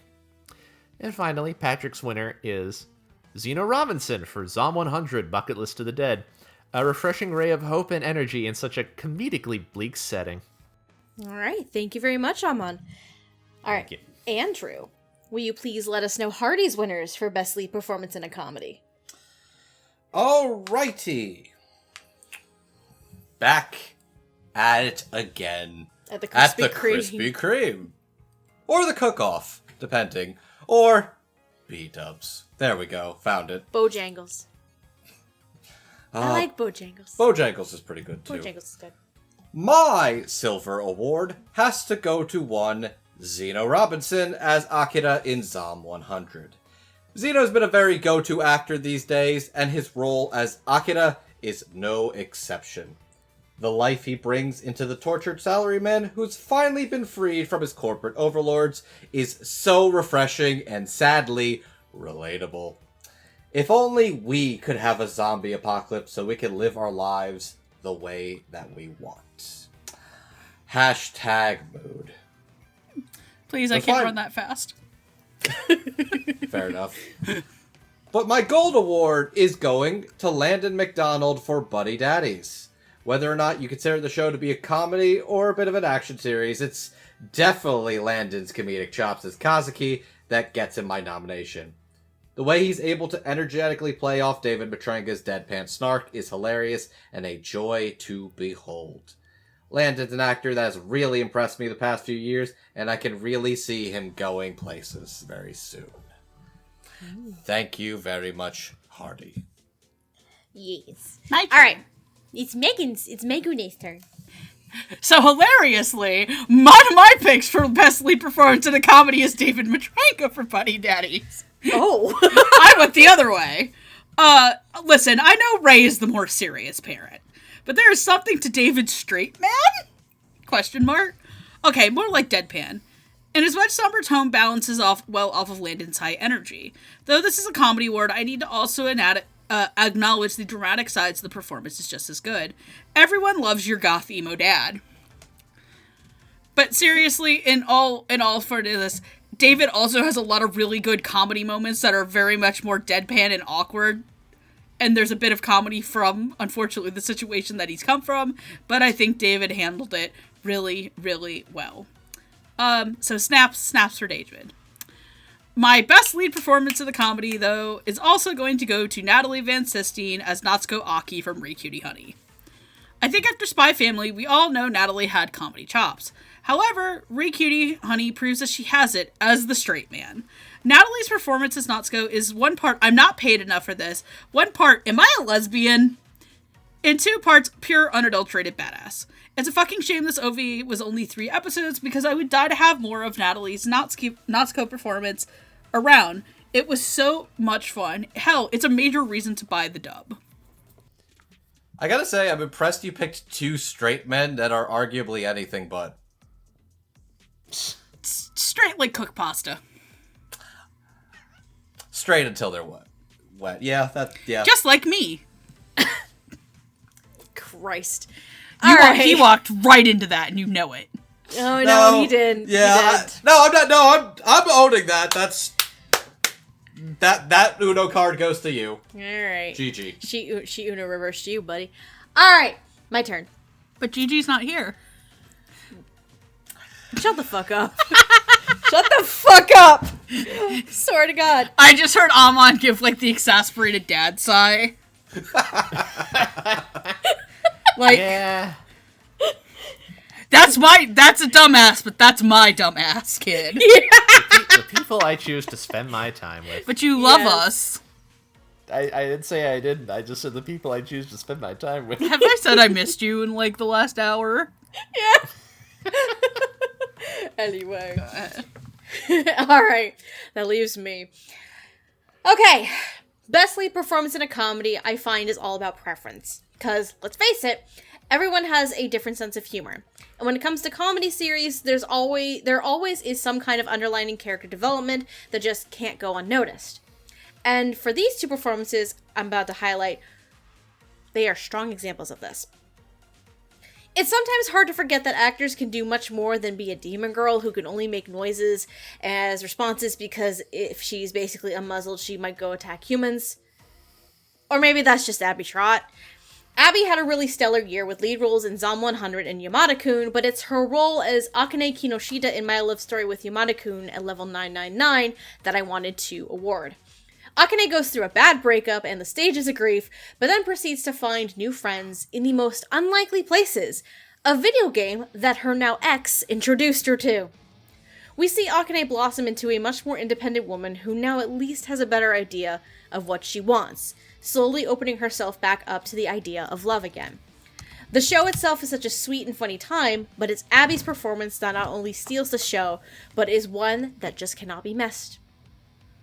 As for my second award for Best Lead in a Comedy, this actor has probably had their biggest year to date.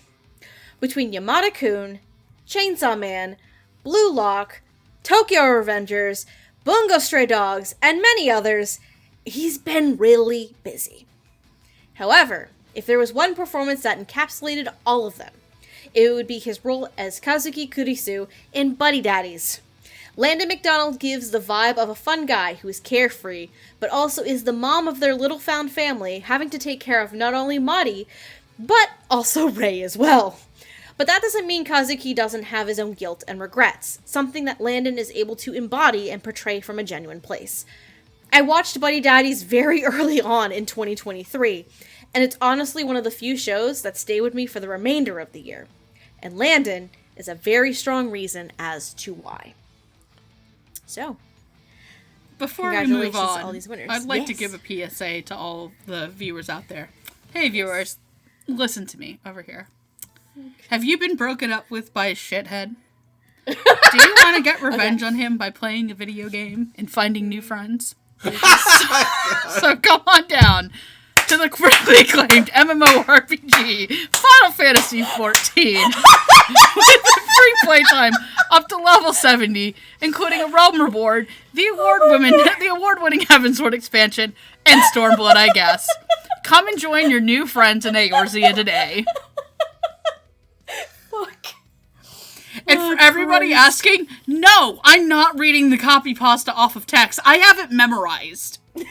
I believe that. I own a shirt with it. At this stage, I believe it. I'd like to say right now, it just got added to Xbox. And I would love to play with all of you. Sell your soul to Tataru. Alright. Alrighty. Anyway, now that we got some giggles out of the way, let's go with the dramatic and serious. Was that not a dramatic and serious PSA about you breaking up with your shitty boyfriend? I think that's left up to interpretation. Anyway, let's talk about more lead performances, but this time of the dramatic variety. This is the best lead performance in a dub for drama. Amon, would you please let us know the other host winners? Absolutely. Amon's winner is Ryan Colt Levy for Chainsaw Man.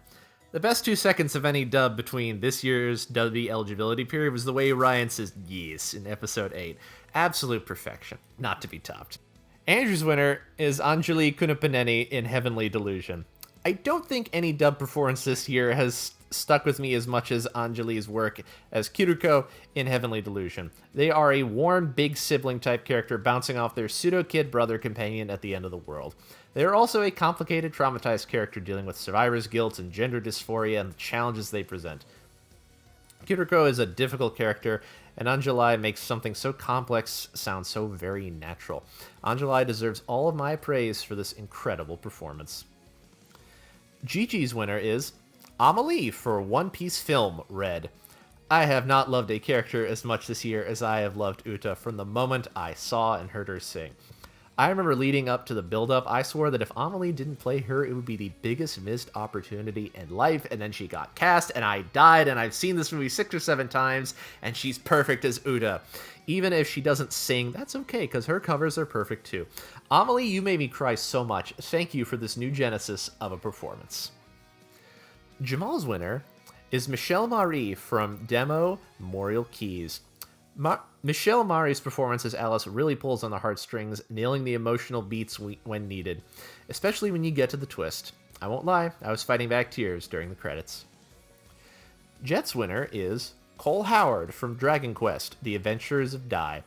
Pop as a character goes from being a wimp who runs at the first sign of danger to being the heart and soul of what makes Dragon Quest Dai work as a story, and Cole Howard's performance gets every ounce of that transformation across with strong dramatic chops and good comedic timing in equal measure. A stellar performance from a very underrated actor. And finally, Patrick's winner is Jeremy Gee from Kaiji Ultimate Survivor. The dub for Kaiji has been something anticipated for 16 years now, and it doesn't disappoint.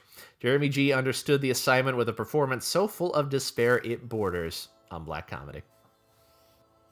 Well said. All Thank you very right. much. Thank you so much for that. So, Also, I have to agree with Jet in that Pop's character is the most I have ever identified with the ProZD skit video of, dude, this dude fucking sucks. It's like, no, wait, he gets really good in like 20 episodes. But right now he fucking sucks. All right. And he's right, Pop gets really good, but he really sucks at the start. Oh my god. All right. Anyway, thank you for that, Amon. Andrew, will you please let us know Hardy's winners for best lead performance in a dub for drama? Why, most certainly, Stephanie. Thank you very much. So, there are times when you want to bolster new, fresh talent. And then there are times where you have to respect the legends who were there from the very beginning. That's why, for my Silver Award, I'm going to give it to the one and only Johnny Young Bosch for his role of Vash the Stampede in Trigun Stampede. Even though he's technically playing an alternative version of Vash this time around, he still manages to bring back the goofy, lovable, and dead serious character we all know and love over 20 years later. But for my Golden Award this year, I have decided to do something that has never, ever been done for the Dubbies before. I am giving away our first ever three-peat award. Award only to the actors who managed to win 3 gold awards for a single performance from a single host. The winners of the Golden Ham, Voice Acting, Black Magic, and Best Lead from yours truly, Spaceman Hardy, goes to Ryan Colt Levy as Denji Chainsaw Man. He has impressed me more than any other actor this year, and I am proud to give him this esteemed honor. Breaking character for a second, he says Ryan Colt Levy as Denji in Chainsaw Man, but at this point, I'm just kind of obsessed by saying Denji Chainsaw Man. It's just funny. Christ. You're gonna have to you're gonna have to fucking, like, Madame Zeroni curse a Denji figurine up a mountain, so good luck finding one. Oh no, where am I gonna find a Denji Chainsaw Man anime figure? How will I ever find? You have to find the sluttiest Denji Chainsaw Man anime figure. God damn it. So what you're saying is I need to wait for that one company that makes all the explicit, like, off-market, like, dick figures? Yeah. Okay. At least we're on the same page here. Moving on. Anyway, Megan, will you let us know your winners for Best Lead Performance in a Drama? Of course. So it should really say something about this year. In general, when I give both of my lead awards to, frankly, kind of brand new actors. So my first award is going to go to Miranda Parkin in My Happy Marriage. The fact that Miranda Parkin plays not only Mio Saimori, but also her mom? Amazing. Miranda's tender work as the abused and shy Mio who learns to love herself and elevates the dub to My Happy Marriage so much. From the moments of fear to her brightest lights, there's a tenderness that's easy to empathize. Miranda has a hell of a career ahead of her if she can keep delivering moments like this. And my other choice for Best Lead Performance in a Drama is Cayenne Chula King for Gunbuster. Have you ever felt someone screaming in your soul? That's how I felt at the end of episode 2 of Gunbuster, when Noriko rips that door open to see her dad is dead. Cayenne's pure power in the yelling department is met equally by her ability to display Noriko's absolute dorky side, as well as the frail teenage girl in War. Despite having a thousand years old body, Cayenne's youthful hope, fragile dreams, and desire to save the world comes across in a rookie outing for a lead that is one for the history books. All right, thank you very much for that. Mm-hmm.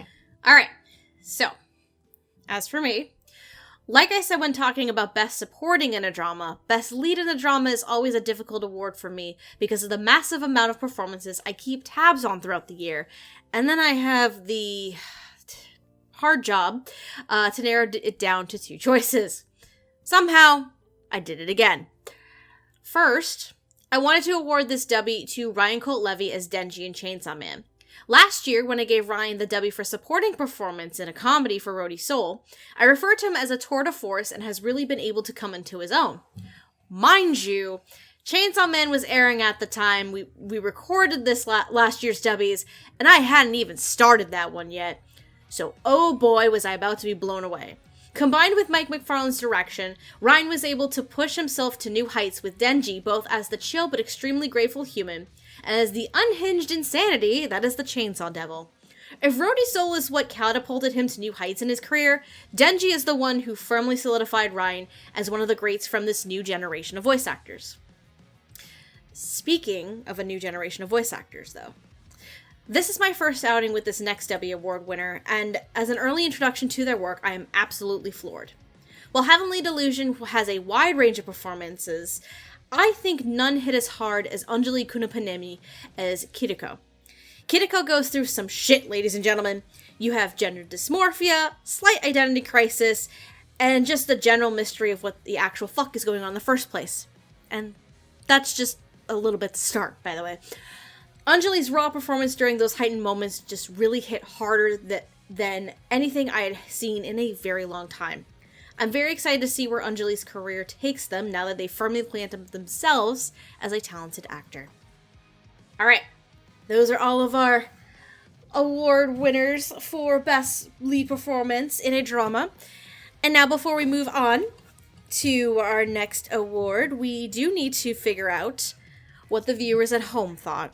So next, we have our Viewer's Choice Dubbie Award for Best Lead Performance. And I'm not even going to bother to spin the wheel because at this point, everybody who's had an opportunity to read, except for Amon.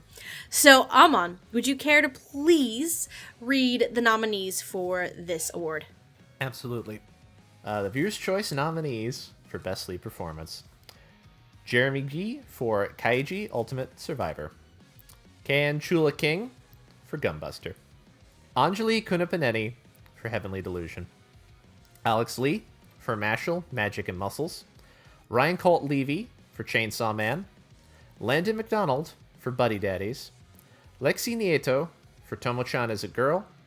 Miranda Parkin for My Happy Marriage. Zeno Robinson for Zom 100, Bucket List of the Dead. And Natalie Van Sistine for Mobile Suit Gundam, The Witch from Mercury. And the winner is Ryan Colt Levy for Chainsaw Man. Dead G, Chainsaw Man. Dead G, Chainsaw Man. Dead G, Chainsaw Man. Did it again. Yay! He's back at it again at the Krispy Kreme. That motherfucker eats jam on toast and has a union job, and Mappa doesn't want you to know about it. He's just a California girl. Oh my Christ. Keep winning, Ryan. Oh my Christ. Okay, Right. I genuinely want one day just to have Ryan and Sarah in their Power and Denji voices badly karaoke Katy Perry's California Girls. Oh, that'd be funny. That's so good. I would love that. They can make Aki Left Shark. Bless. Bless. Fucking bless. Alright. So congratulations to Ryan for his win. I sometimes think about that post where it says, any man can be a baby girl. It takes a real man to be a single mother. And I think of that in the context of Aki Chainsaw Man. Christ. Fuck. A single mom who works two two jobs and loves her kids, but never stops. Except for technically in Chainsaw Man, those two kids lost their mom. Oh, Christ. Womp womp. Anyway, you guys want to go see some penguins? Fuck yeah, penguins. I love it. Anyway, alright, we gotta move on to our next award, because we are making some good fucking time, ladies and gentlemen. This is what happens when we actually decide for once in our goddamn lives to write our shit out and be organized. Hallelujah. Anyways, our next award is for Best Writing. This is self-explanatory. This goes to an ADR writer for their script work on a particular show from the year. Amon, could you please tell us the host winners for Best Writing? Absolutely. Amon's winner is Jessica Slies and Jared Green for Chainsaw Man. A couple of highlights include, when I'm fighting a dude, it's nuts or nothing. My first act would be to implement a 100% sales tax. And maybe the saddest inclination... there's something so heartbreaking about... It's because our bonuses are right around the corner. And on the sad side, having someone care enough about you to cry like that must be nice. You get the idea. I could quote this all day, but that would be a terrible use of all of our time, so... Anyways. Andrew's winner is Madeline Morris and Emily Fajardo for Heavenly Delusion. It ain't easy having natural-sounding conversational dialogue between friends who act like siblings while also having each other's backs in a world gone to hell. It's even harder to do that while foreshadowing major narrative plot points that slowly reveal themselves throughout your non-chronological narrative. Now doing both at the same time? That's pretty fucking hard. Major kudos to Madeline and Emily on this one. Gigi's winner is Macy Ann Johnson for More Than a Married Couple, but Not Lovers. I swear, Macy Ann, did you somehow tap my phone to get all this dialogue for Akari? Because she sure talks like me on the regular. I loved every... Yeah, we broke. Yeah, I got a chuckle from Amon for that one. I loved every second of the script for this. It made me laugh, cry, and everything in between. Jamal's winner is Madeline Morris and Emily Fajardo for Heavenly Delusion. Maddie and Emily both had the Herculean task of scripting the English dialogue that weaves between two different narratives, being subtle about any foreshadowing. They met the challenge while retaining the natural chemistry between the characters. Jet's winner is Jessica Slies and Jared Green for Chainsaw Man. Fujimoto's weird and occasionally disturbing writing style and sense of humor cannot have been easy to adapt, but Jessica made it look easy and turned out a script which can go from punchy to raw at the drop of a hat, which is about as good an endorsement as any that they understood the assignment. And finally, Patrick's winner is Madeline Morris and Emily Fajardo for Heavenly Delusion. This show had a lot of moving parts, which I would be understanding if a few things fell through the cracks here or there. However, the script writing for the show does not miss a beat and was able to keep the most esoteric aspects of the show in place. Well said. All right. Thank you, Amon. All right. Andrew, can you please let us know Hardy's winners for Best Writing? Why, certainly, I must say. Anybody getting a little hungry? I could go for some chicken wings right now. Oh my god. His ass is sleeping on the couch tonight, ladies and gentlemen. Yeah, that sounds about right. Don't even give him the couch. Make him sleep outside.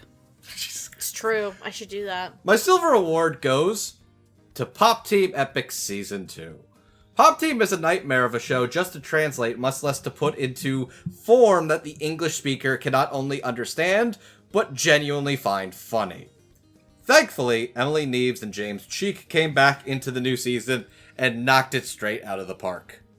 For my gold award, I'm going to give the award to the as-of-yet uncredited writer for Oshinoko under the translation of Jake Jung. Oshinoko's dub was a little hit or miss as far as the acting was concerned, but the writing really helped to explain the ins and outs of the idol industry and just how cutthroat, ugly, and mean it can all get. Christian's dialogue alone, as she studies Ai's various anachronisms, is enough to merit praise. Megan, can you tell us your winners for Best Writing, please? So my first winner is Henry Mason for Zom 100 Bucket List of the Dead. To say I didn't laugh my ass off at parts of the script is a lot. From ow, or to I scraped my balls, to making sure that the moments of introspection and trauma were balanced against raucous comedy. Mason's script helped to contribute to the dub that made me unexpectedly smile the most this year. My other winning for Best Writing is Macy Ann Johnson for Trigun Stampede. Macy had one of the single most monumental tasks of the year. Adapt the new version of a beloved anime fan classic. And to be honest, I think that got amplified to 11 with how Stampede's trajectory was unknown. Yet Macy was able to tap into Vash's planty little heart and win the Time War by adapting a fresh script and making new generations fall in love with God's favorite little plant. You son of a bitch. God damn it. Do you know how much I had to bite my tongue from earlier for saying that? And I was like, wait, Megan, wait, you have it written into your notes. You can drop it then. God It was damn it. it was not the right time. Also, once again, I did mention Zone 100, so hashtag release the butthole cut. Christ. Every time Zone 100 is mentioned, that's where we're gonna get. I Show me that booty hole.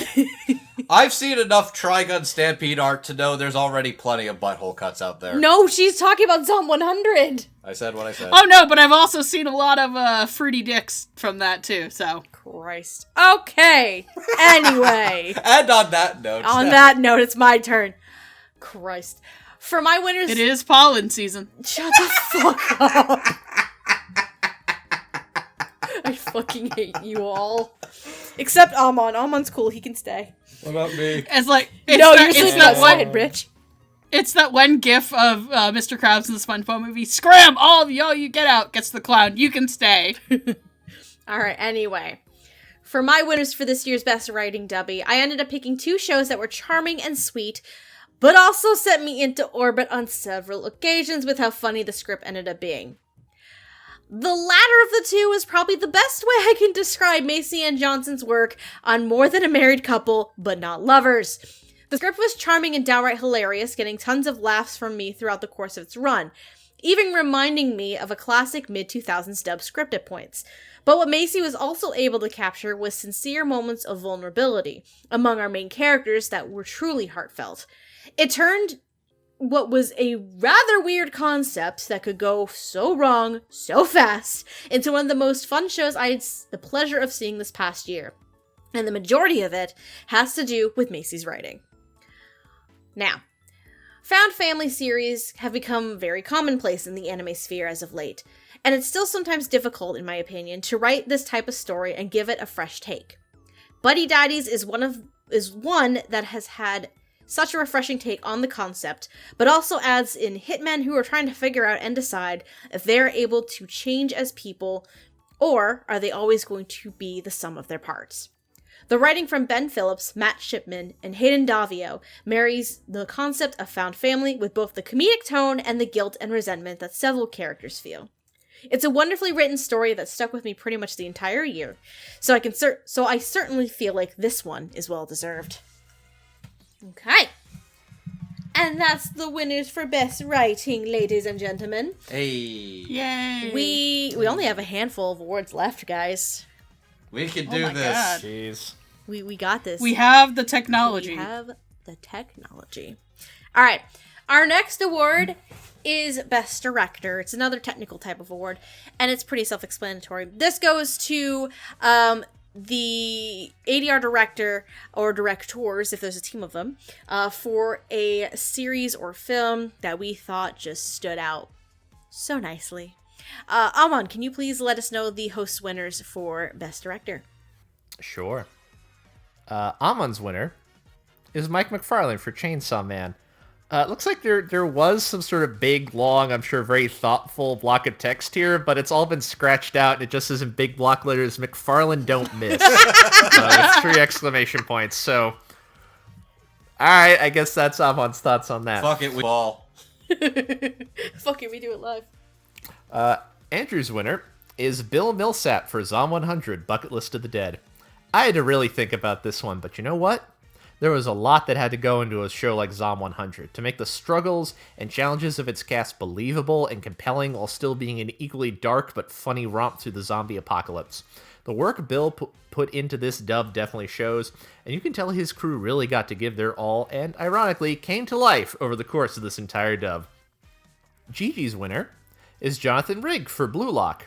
Jonathan Rigg's anime dubs basically became my Saturday date night shows, but with everything he brought to the playing field of Blue Lock, it shows off his incredible directing skills. My ears perk up every time I hear he's working on something new. He's so good with these ensemble casts. Here's to more in the future. Jamal's winner is Felicia Angel for Heavenly Delusion. Probably one of the best LA dubs I've watched in a long time. Felicia combined old school and new school talent along with newer names to the dubbing scene. This was a show and manga that satiated my curiosity and desire to learn more that comes across in Felicia's directing work. Jet's winner is Felicia Angel for Heavenly Delusion. With Heavenly Delusion being a pretty odd show and the amount of actors assembled from various regions of the US, this could not have been an easy dub to direct. Felicia pulled it off and turned out on a dub that sounds incredibly natural. And finally, Patrick's winner is Shannon Reed for Oshinoko. Oshinoko is a tough watch, and its subject matter required a deft hand to keep from veering off course. Shannon Reed was able to keep production on track while playing some of the show's rougher edges with respect. All right, thank you for that. Andrew, can you please let us know Hardy's winners for Best Director? You are... Wow, I was going to say you are welcome. I was like, what the fuck? I didn't thank you. I thanked Amon. Oh, I'm... might be time What time is it? It's a little after 7. It's still too early for you to be pulling this shit now. Circadian rhythm's fucked right now. Anyways. That's true. Thank you for Hardy. That is I, who is me. Despite numerous delays and production woes, Zom 100 was finished just in time to be eligible for this year's Dubbie Awards. And Bill Millsap and his crew were able to make it through all the way to the end, through thick and thin, and managed to put out one of the year's best efforts. But for my Gold Award, it was always going to go to Mike McFarland. And while I could have easily given it to him for his work on Chainsaw Man, I instead decided to award it to Hell's Paradise. Oh, hell yeah. With the assistance of Aaron Dismuke and Jill Harris, even though Chainsaw Man's the more popular series, Hell's Paradise felt like a much loftier project with a much larger and diverse cast. Both shows are great, but I think Hell's Paradise edges it out just a bit. All right. Thank you for that. All right, Megan, will you please let us know your winners for Best Director? Sure. My first winner is Emily Fajardo for The Girl from the Other Side. Girl from the Other Side might be one of the most overlooked dubs in contention. It's just a 3-episode OVA with quite literally only 2 major characters. One slip-up and Emily Fajardo could have put out just another dub. However, she didn't. Capturing the mystical, mysterious, and almost ethereal Irish fairy tale in her work, the decision to go for accents elevates the dub. She also chose a great mix of actors for a very limited secondary cast. Sometimes being a director means not just excelling on the big mega hits, but the small introspective ones as well. My other choice for Best Director goes to Marissa Lenti for Gunbuster. What can I say about Marissa Lenti that I haven't for years? They're one of the best modern directors in the game. Marissa's attention to detail for Gunbuster and risk-taking paid off. The use of accent, global casting, and faith in a rookie reflected the world that Marissa saw reflected back in their material. If there is ever a coach of directing, it's Marissa. Though, I think Marissa has a much better fate in store for them than Coach did. I'm just going to sit here because I haven't seen Gunbuster and I don't know the context. You should! You'll fucking cry! Okay, good to know. Alright, thank you for that. So, that leaves me. For Best Director, I ended up selecting 2 shows that I felt had strong performances that captured the show as a whole, where it could have fallen apart very easily if it wasn't handled in the right way. Like I said in my previous award, stories about found family are commonplace but are difficult to give a fresh take to. And just like the writing of the show, the direction on Buddy Daddies was stellar from start to finish. What Sean Gann, Sarah Ragsdale, and Michael Stemick were able to do with the direction on this show was incredible to see. With the main trio of Landon McDonald, David Matranga, and Emmy Lowe acting as the heart of the show. The direction was able to have these actors pull at your heartstrings in so many ways and make this show, even with the concept being a little bit silly, a much more realistic and refreshing one to see. Alright, now earlier in the show I said that romance series can be difficult to manage at times, because the idea of creating a believable romance from scratch is a rather daunting task. And I also stated, it makes the task sometimes even harder when your lead couple are portrayed by actors who have had near zero anime dubbing experience. But what Tia Ballard and Eugene Young were able to accomplish with My Happy Marriage was a beautiful story that was captivating from beginning to end.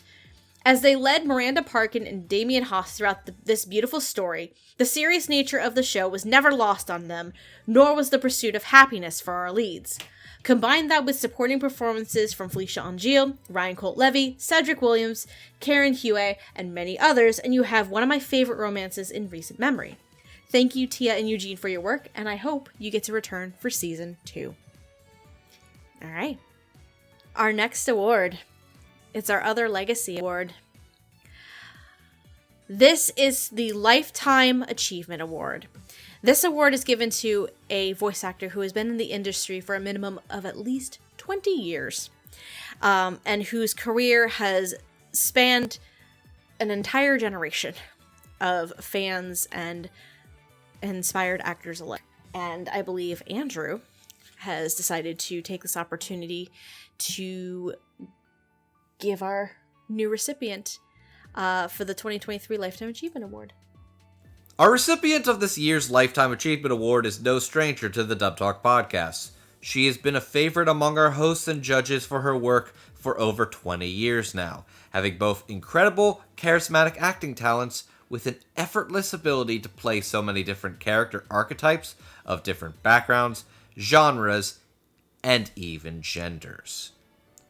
She's even had an impact in terms of the Dubbie Awards show, having been nominated for her performances as Kanata Hoshijima in Astroloth in Space, Sakaido in It Invaded, and Canute in the Texas dub of Vinland Saga. She's even helped personally inspire what we now know as the Voice Acting Black Magic Award, partially because of how blown away we all were when she played Femp, King of Depravity in Blood Blockade Battlefront. You'll know her for iconic shows such as Attack on Titan, My Hero Academia, Dr. Stone, The Devil is a Part-Timer, The Quintessential Quintuplets, High School DxD, Given, Princess Jellyfish, and Yuri on Ice, just to name a few. A performer who has recently made the brave decision to socially, publicly, and medically transition. She has even transcended the very planes of 2D and 3D, having gained notoriety and fame in the online VTubing space as the Cubis named Mimkabis. She is a legendary voice in the industry, a fan favorite, adored and respected by her peers, and in my humble opinion, one of the absolute goats of the anime voice acting industry. To you, Jesse James Greel, we salute your life, your career, and everything and anything in between. Take your crown, you fabulous queen, you. Back to you, Steph. All right. Congratulations to Jessie. Well deserved. Indeed. Well deserved. One of the best to ever do it. Yes. Kudos to you. We love so you. much. All right. Before we head to the final batch of awards, before we head to Dub of the Year,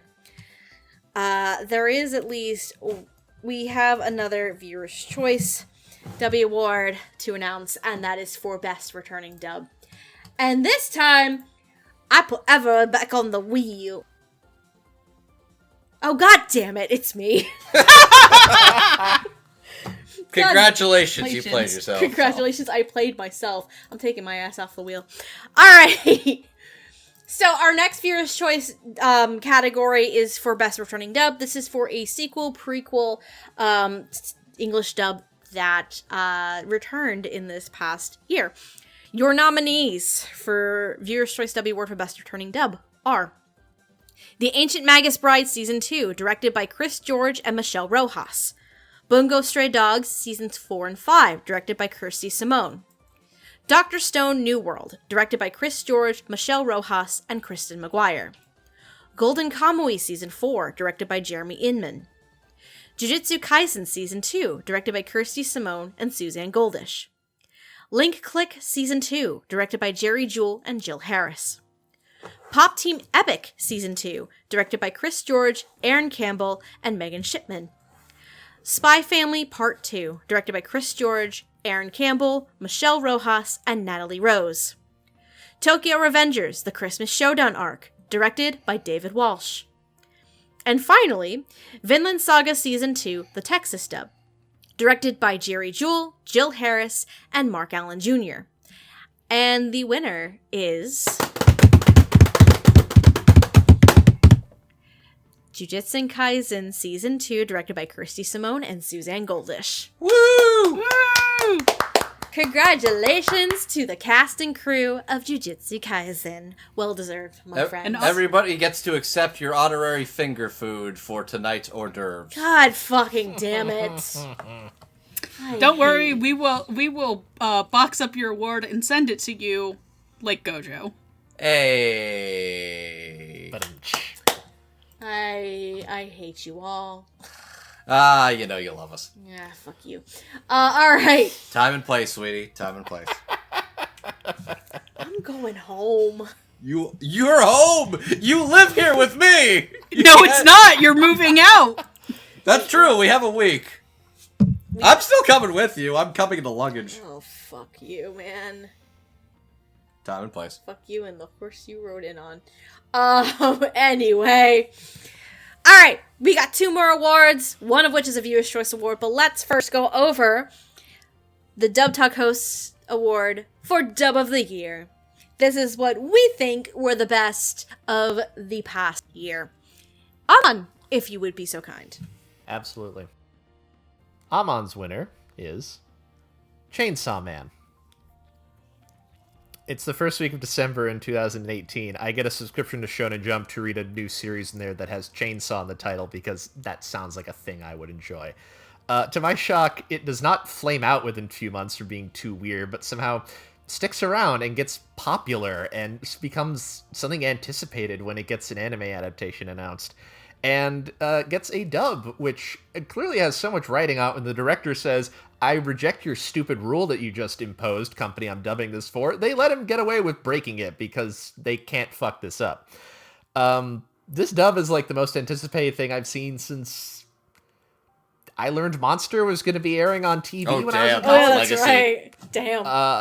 Wow. Like, it brings me endless joy that this came out and it delivered and it delivered and it delivered all the way to the end. I cannot wait for the dub of the Bomb Arc movie to come out and I get to hear everybody come back. I don't know what to say, guys. Like, you did it.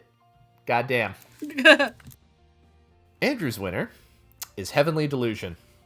An incredible year of anime dubs, and I still find myself coming back to just how good Heavenly Delusion was in every single way. The acting, the directing, the writing, everything came together, and it has stuck with me for so long after I finished it. This dub is so good, I will force myself to refer to it as Tengoku Tengoku Daimakyo! Tengoku Daimako. Daimakyo, thank you. Just so people know how to look up the goddamn show on Hulu and Disney+. That's how you know it's great that everyone here at Dub Talk has to put in the work to market it that Disney didn't. Ooh, fighting. Sorry, I've been wrong. very good and complimentative the entire night. I just had to throw a single stone at the glass house of mouse. Just saying. If Disney doesn't want us to rag on it, maybe they should do more promotion from their show than the guy who happens to be organizing the dub is in his spare time. I'm just saying. No, that would be the smart decision to do. His job Disney. isn't even to promote the shows; Right. it's to literally produce the dubs. Ruben, you're a fucking Ruben champ. gets the unofficial Dubbie for going above and beyond and shit that is not his fucking job. Kudos to you, dude. Yeah. Anyways. But can you fit that on a plaque? If you put the small enough, absolutely. Watch. All right. Anywho, Gigi's winner is Blue Lock. I watched Blue Lock weekly while I was airing, and no other anime this year brought me as much joy or made me yell at my TV as much as I did screaming for my boys. Stellar job to everyone involved. Jamal's winner is Heavenly Delusion, despite its quote-unquote marketing shortcomings. The dub for Heavenly Delusion is a tour de force to watch. This is my pitch for you to watch it. Jet's winner is Heavenly Delusion. Between its oppressive air of mystery and weird sense of humor, Heavenly Delusion was a pretty bizarre show, but the staff and cast for the dub rose to the occasion and captured every ounce of the show's sense of atmosphere. And finally, Patrick's winner is Inuo. It's hard not to give this award to the film that absolutely blew me away last year. An absolute tour de force of casting and bombastic performance. All right. Thank you, Fat Amon. You are now relieved for the evening. Well, maybe. Hold on. We got to see how viewer's choice goes. Turns into a skeleton and crawls away. It turns to dust. Either way, you have earned the right to just dunk your head in a tub of water for at least the majority of the night now. I don't want to do that. My hair dries really slowly. I'll be wet for the rest of the evening. Alright, fair enough. All right. Andrew, will you please, for the last time, let us know Hardy winners for Dub of the Year? Friends, it has been an honor to have played your Spaceman Hardy tonight on All Nights. Again, he's going for the Oscar. I consider it an utmost honor to have been considered. He's been a dear friend of mine for many years. Andrew, just please read the fucking winners. I knew if I wasn't going to stop him and go on for a solid 5 minutes. Please just read them. My silver and gold dubs of the year have one thing in common. They are both horror and comedy. For my silver dub of the year, we have a comedy/horror. Zom 100, Bucket List of the Dead. Zeno, Xander, Abby, and Laura just come together so well to tell a zombie story so fresh, so funny, and yet so relaxed that it just feels so very right. But for my gold dub of the year, I have to go with a horror/comedy. Chainsaw Man. Ryan Colt Levy, Reagan Murdoch, Sarah Wiedenheft, and Susie Young, under the direction of Mike McFarlane, absolutely stole the show for me this year. I definitely look forward to seeing and hearing more from this group in the future. And alas, I retire for the night. I must return to my playthrough of Final Fantasy VII damn it. Rebirth. Thank you, and good night. Suddenly, Andrew's jaw opens and his eyes go wide. A glow that's the color of buffalo sauce rings out from his orifices. Stop! As a soul Stop exits his it. body. It slowly Fucking rises stop. up into the air, looks him in the eyes, nods his head, and goes, beefy. Fuck. As it flies back to Memphis and re-enters the body God, of one fuck you. Spaceman Hardy, who jolts awake and goes, man, I really want some Fucking wings. hate you right Oh, now. well, that was fucking weird. Hey, guys, you guys ready to start recording the Dubbie Awards? Wait, why does that say recording for 3 hours? Oh, Christ. Welcome back. Hey, welcome back. You might have accidentally circle snorted. Ah. I hate when that happens. Anyway, Megan, can you, before this really goes off the rails, can you please Of let us know your course. winners for Dub of the Year? Please? so if I had to describe my first choice for my first Dub of the Year, it would be fun. Zom 100 Bucket List of the Dead is a big fun show with a big dumb heart, and the dub matched it. From Zeno and Xander's gut-busting best buddies, Abby's quiet and strong encyclopedia, and Laura's goofy German heart all mushed together, it was a great ensemble cast. Again, it also has my favorite Giga Brain casting of Bryce Papenbrook as Higurashi. If anything else, Zom 100's dub put the biggest smile on my face this whole year. Hashtag release the butthole cut. There it is. Saw that through to the very end of the asshole. Wait for that. Yep, like a solid bowel movement. It was the most solid bowel movement I've ever seen. Well done. Christ. Which is weird for me because I have IBS. Great. Even better. Anyways. I'm sorry, the noise that just came out of Amon. Just like, 'cause it's like, anyway. Aren't y'all glad you spent the last 3 hours with us? Yes. Aren't you all glad you were here for the long haul, guys? Remember, you can't fire me, I'm Union, and the Union is me, myself, and I. Yep. Bless. Anyway, your other winner. But now for a very much more serious take. There was no other choice for me after I saw this dub that my dub of the year was going to be Gunbuster. Fun fact, I actually watched it for my friend Gedder's birthday, on a stream with like 6 other people, and I was like one of the 2 people who had never seen it before. And needless to say, it was an artistic movement. And it is fucking amazing that this show looks this good for being 35 years old. So I do want to give a huge glow up to the team over at Discotheque who Astro Res'd it. And I imagine also had to get an M&E track that probably looked like fucking Swiss cheese. But it's no small feat that Discotheque's production for the visuals and Sound Cadian's audio's team brought it together. This was a global cast that represented a global set of characters who gave a touching story through time and space, with Gunbuster screams and yelling against the quiet solitude of Lost. There was no better dub than Gunbuster to me on an all-around technical front, let alone an acting or emotional front. This dub is streaming on Crunchyroll. I do not give a shit if you're some weirdo who doesn't watch anything that isn't modern. I will sit you down Clockwork Orange style and make you watch this. Absolutely phenomenal dub. Alright. Thank you. Alright. So, we've hit the big one. We finally got into Dub of the Year. Dub of the Year is always hard because of the amount of shows that each deserve the award for their own merits. But sadly, I have to pick 2. It's easy to see why this first award is being given, considering the amount of awards it's already gotten tonight. As an overall dub from the directing to the writing and to the performances, Buddy Daddies was among my favorites from last year. I'm not going to add too much more than what I've already said with previous awards, but this little ragtag group was able to create one of the most amazing stories I've seen in quite some time. So congratulations to Sean Gann and the crew for this amazing win. As for my other Dub of the Year winner, I missed out on awarding this show anything when the first season aired back during the 2021 eligibility period, though it came close several times. This year, I wanted to make sure I give this show the attention it deserves. Not only because, to me, it's a great show in dub, but because Season 2 manages to elevate the show even further. Tokyo Revengers, the Christmas Showdown arc, improved on a lot of aspects from Season 1, while still maintaining the core of its themes and story. Under the direction of David Walsh, the show tackles new subject matter and characters that created a larger story. AJ Beckles continues to shine as Takemichi, while roles begin to expand for Adam MacArthur, Grant George, and Nicholas Roy.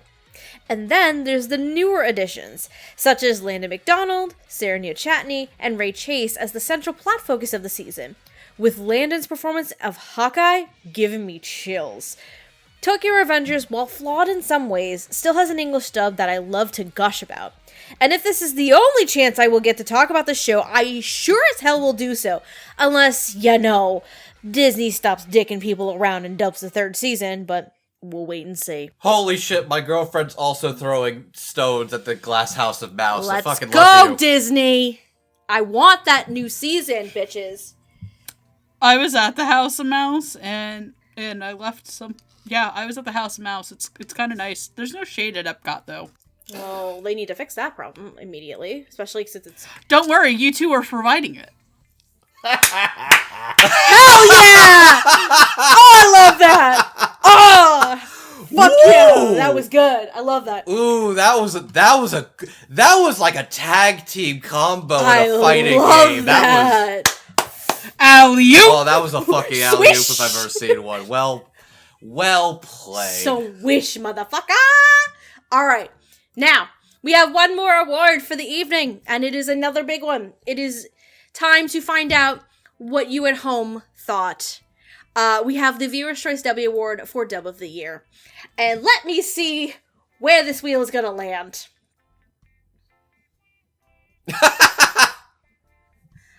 Guess what, Megan? Is it me? Megan, can you please read us the nominees for this year's Viewer's Choice Dubbie Award for Dub of the Year? That's really funny. I shouldn't have done That's that. funny. That's funny, though. The irony, but please. Oh, my throat is not happy about that. Never do that again. Anyway. I make no promises. But anyway, the nominees, please. Megan's voice found dead in Miami with Nico Yazawa. Anyway, people not found dead in Miami are Dub of the Year nominees.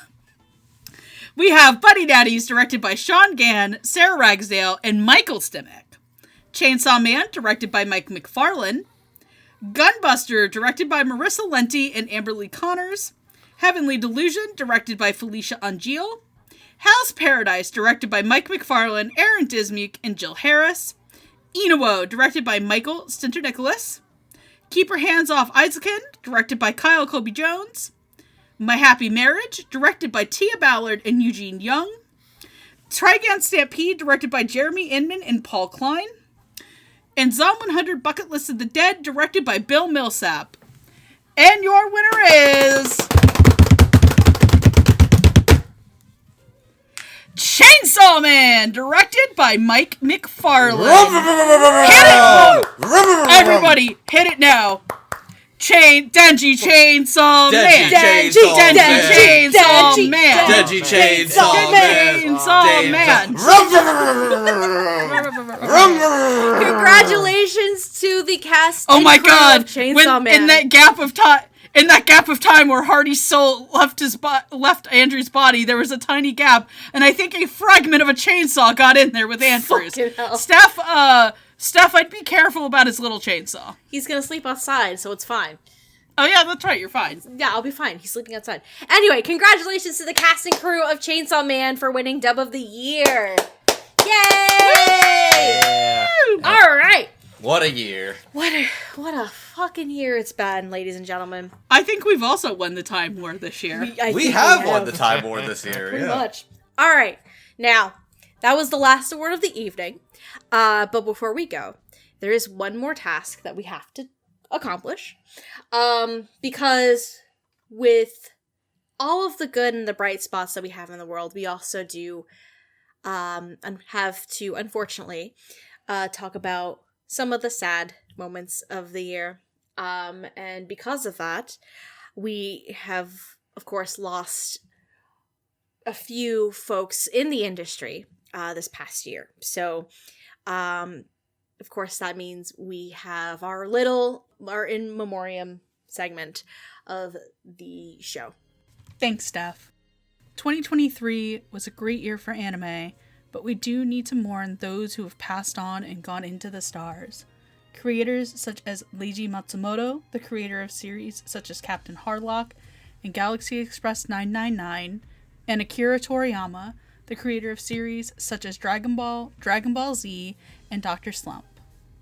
We also have lost Hiroe Tsukimoto, producer at Aniplex of America, who helped to produce English dubs such as Sword Art Online, Nier 7A, Fushigi Yugi, Blue Exorcist, and Kill la Kill.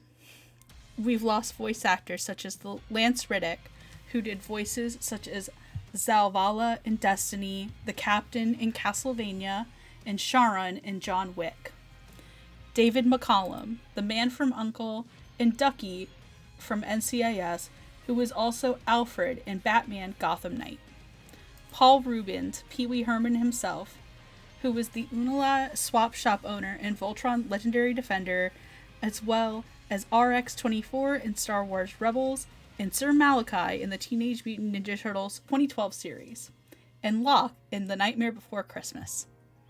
Peter Spellos, who did voices such as Waymon in Digimon Adventure, Grizzlymon in the Digimon Frontier movie, Skybite in Transformers Robots in Disguise, as well as Moose Trigono in Bureau of Alien Detectives.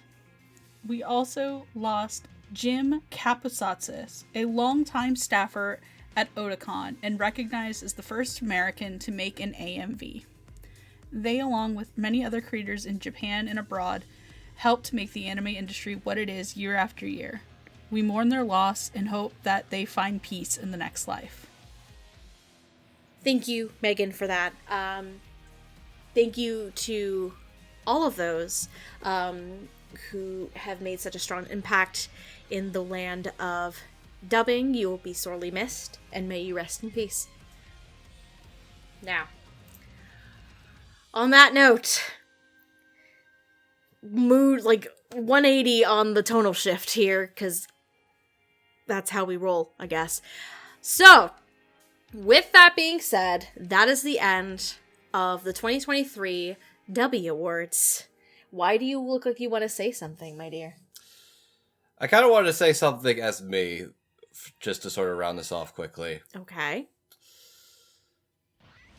It has been a bit of a rough year to be a creative, or to work and champion creative spaces the past year or so. It's going to probably continue to be a little bit rough to be creatives in creative spaces. And I understand it's always a little rough. But you know what? For all said and done, I love doing the Dubbie Awards. Mm-hmm. I love getting to recognize a bunch of people's talent, hard work, and dedication. Because anime English dubbing is really goddamn cool. It's a really impressive thing to do, to make all these shows available to a lot of different people. And it's sometimes also a thankless job at the same time. It is a thankless job because there's so many bitch motherfuckers that want to talk shit online from just the safety of their computer chair. But at the end of the day, those people are loud and they don't matter because the amount of people that actually do love and appreciate, and honestly, some of them have probably been touched because of their work, speaks volumes. So I love doing the Dubbie Awards because I love giving a lot of love, dedication, and appreciation to the people that put these things together. And if even a couple of you who are working on these dubs are touched or even appreciative, even a little, that's twofold. We're appreciative of you and the work you've done. Thank you for keeping on in what feels a little bit of a hopeless and thankless time to be a creative in your field. We notice, we appreciate, and we're going to continue to give you the goddamn praise you deserve. Yes. Thank you very much for that. Does anybody else have any final words or thoughts before we finish tonight's show? Honestly, this year was a lot. Like it was genuinely a good time this year. Like I feel like I personally felt like I didn't push myself enough to watch more things, but I'm just glad that I watched what I did. That being said, I really hope to have more next year. And seriously, like, I want to thank all of the actors this year. I know that it wasn't easy, especially when a lot of you guys were also, you know, on strike at one point this year. Writers as well. Mm-hmm. The writers were on strike, and I know that you guys deserve everything, especially because you did genuinely kind of get fucked over at points by people you thought were helping you. So, that being said, I cannot wait for next year's. It's already looking stacked AF. Oh yeah, because again, the eligibility period started October 1st of 2023, and we're recording this at the end of March. So. Yeah, yeah, we might probably stick to recording this again because I kind of enjoyed doing it this far out. So, we'll see what happens. Yeah, but. Anyway, I love you guys. I think you guys are the best people in the world to do this episode with. Aww. And I think we are actually coming up on like 10 years of actually doing the podcast. Yes, so next year, because this is 2024, next year it'll be officially 10 years since the podcast was first started. So that's a crazy fucking thought to think about. It's kind of insane. Damn. Who's to say what the next 10 years are even going to look like for any of us, but frankly, I'm kind of amazed we've accomplished as much as we have in the time we did. And what dubbing has become in the 10 years that we've been here. Yep, So. the industry as a whole has changed so much in the past decade. And it's very... I'm excited to see where it can go next. Mm-hmm. Thanks for having me, guys. Even if it was to, in fact, pseudo-play a Spaceman Hardy. Yeah, we miss... Yeah, you might want to get that demon possession thing checked out, though. Yeah. We miss you, Hardy. What demon? I don't understand how that could be a problem. On that note... Oh, okay. There's the rest of that. On that note... we missed you, Hardy. please come back, next year. Tastes like chicken wings. Oh, Christ. Any other remaining thoughts before we close out the evening? Keep doing what you're doing, guys. Yeah. Actually, Amon, since you can hijack this one before the doors close, Uh-huh. you have any songs to sum up the year? Ooh, Ooh. that's a tall order. Well, ooh, that's a good question. While you're thinking of that, let me just go into the general outro. How's that sound? Sure. Okay, so again, thank you very much to everybody who has joined us for this year's Dubbie Awards. Y'all are great. We hope you enjoyed not only tonight's show, but all of the anime that you had watched in the past year. If y'all are interested in anything that we do on a frequent basis, you can follow the podcast you can subscribe to our YouTube channel. You can also follow us You can also hear the audio-only versions on Spotify, Apple Podcasts, and Podbean. Social media-wise, you can follow us on... I'm never calling it its actual name. It's always going to be Twitter to me. You can follow us on Twitter, Instagram, Twitch, where we like to play Vigimo games, our Blue Sky account as well. All of them are at Dubtech Podcast. Additionally, if you want to support us in a greater capacity, we do have a Ko-fi account for one-time donations, and we also have our Patreon account where if you would like to spend some money every month to help support us further, you can get some fun little perks and benefits, including some shout-outs on episodes. Those being for this time around, we have on our $5 tier, Megan's mom and dad, and Michelle Travis. Hi, Mom. Hi, Dad. Thanks, Megan's mom and dad. And then our $10 tier, we have Anthony Brown, Carly Lesticow, Quinoa Soup, Marissa Lenti, and Otaku Anthony. Thank you all so much for your continued support. Now, as for anything and everything that we all do as individuals, my name is Stephanie. You sometimes also might know me as Lilac. You can follow me on Twitter. You can follow me on Twitter, TikTok, or Blue Sky at Lilac Anime Review, with review being spelled REVUE.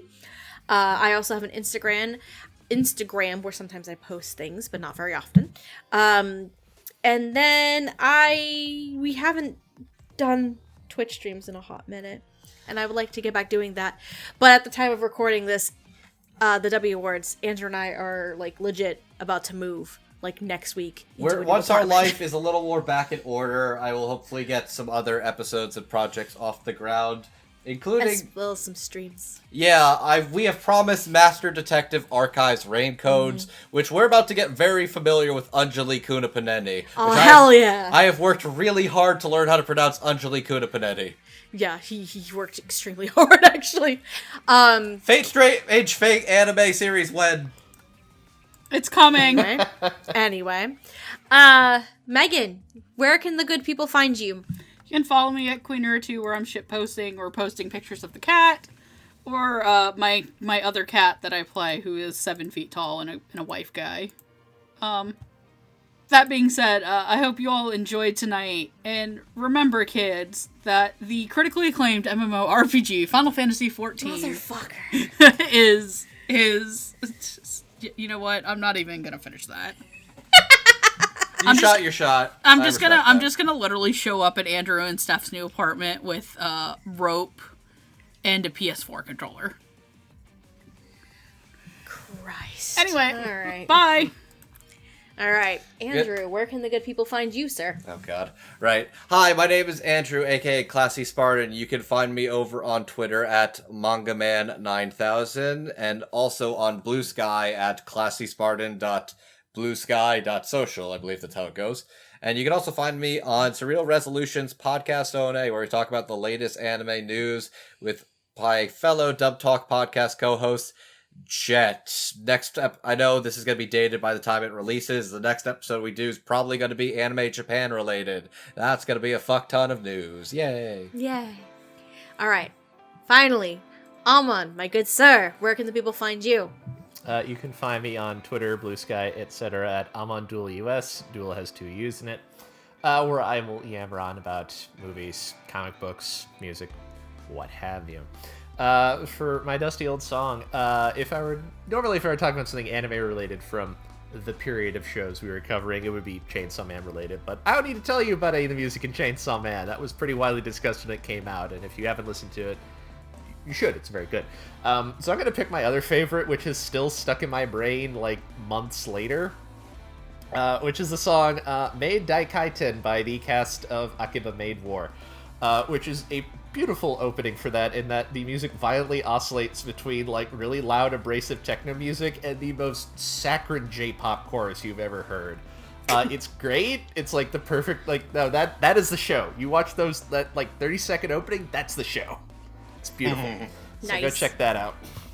All right, thank you, sir. And with that, I believe that concludes the 2023 Dubbie Awards. Thank you all so much for watching or listening or whatever the heck you're doing. We love and appreciate you. And until next time, otaku on, my friends. Till next year, good night, and otaku on. Rock over Boston, rock on Chicago. You're supposed to say keep it manly, bro. Oh shit, right. Hang on. There's still a little bit of there. Hang on, I got it. Keep it manly. And release the butthole cut bug films. God damn it. Good night! Oh. Good night, everybody. Oh no, the little bit of Hardy's stuck. How do I get it out? Quick, surgically! Oh god. Okay, there we go. That was terrifying. Good night, everyone. Good night, folks.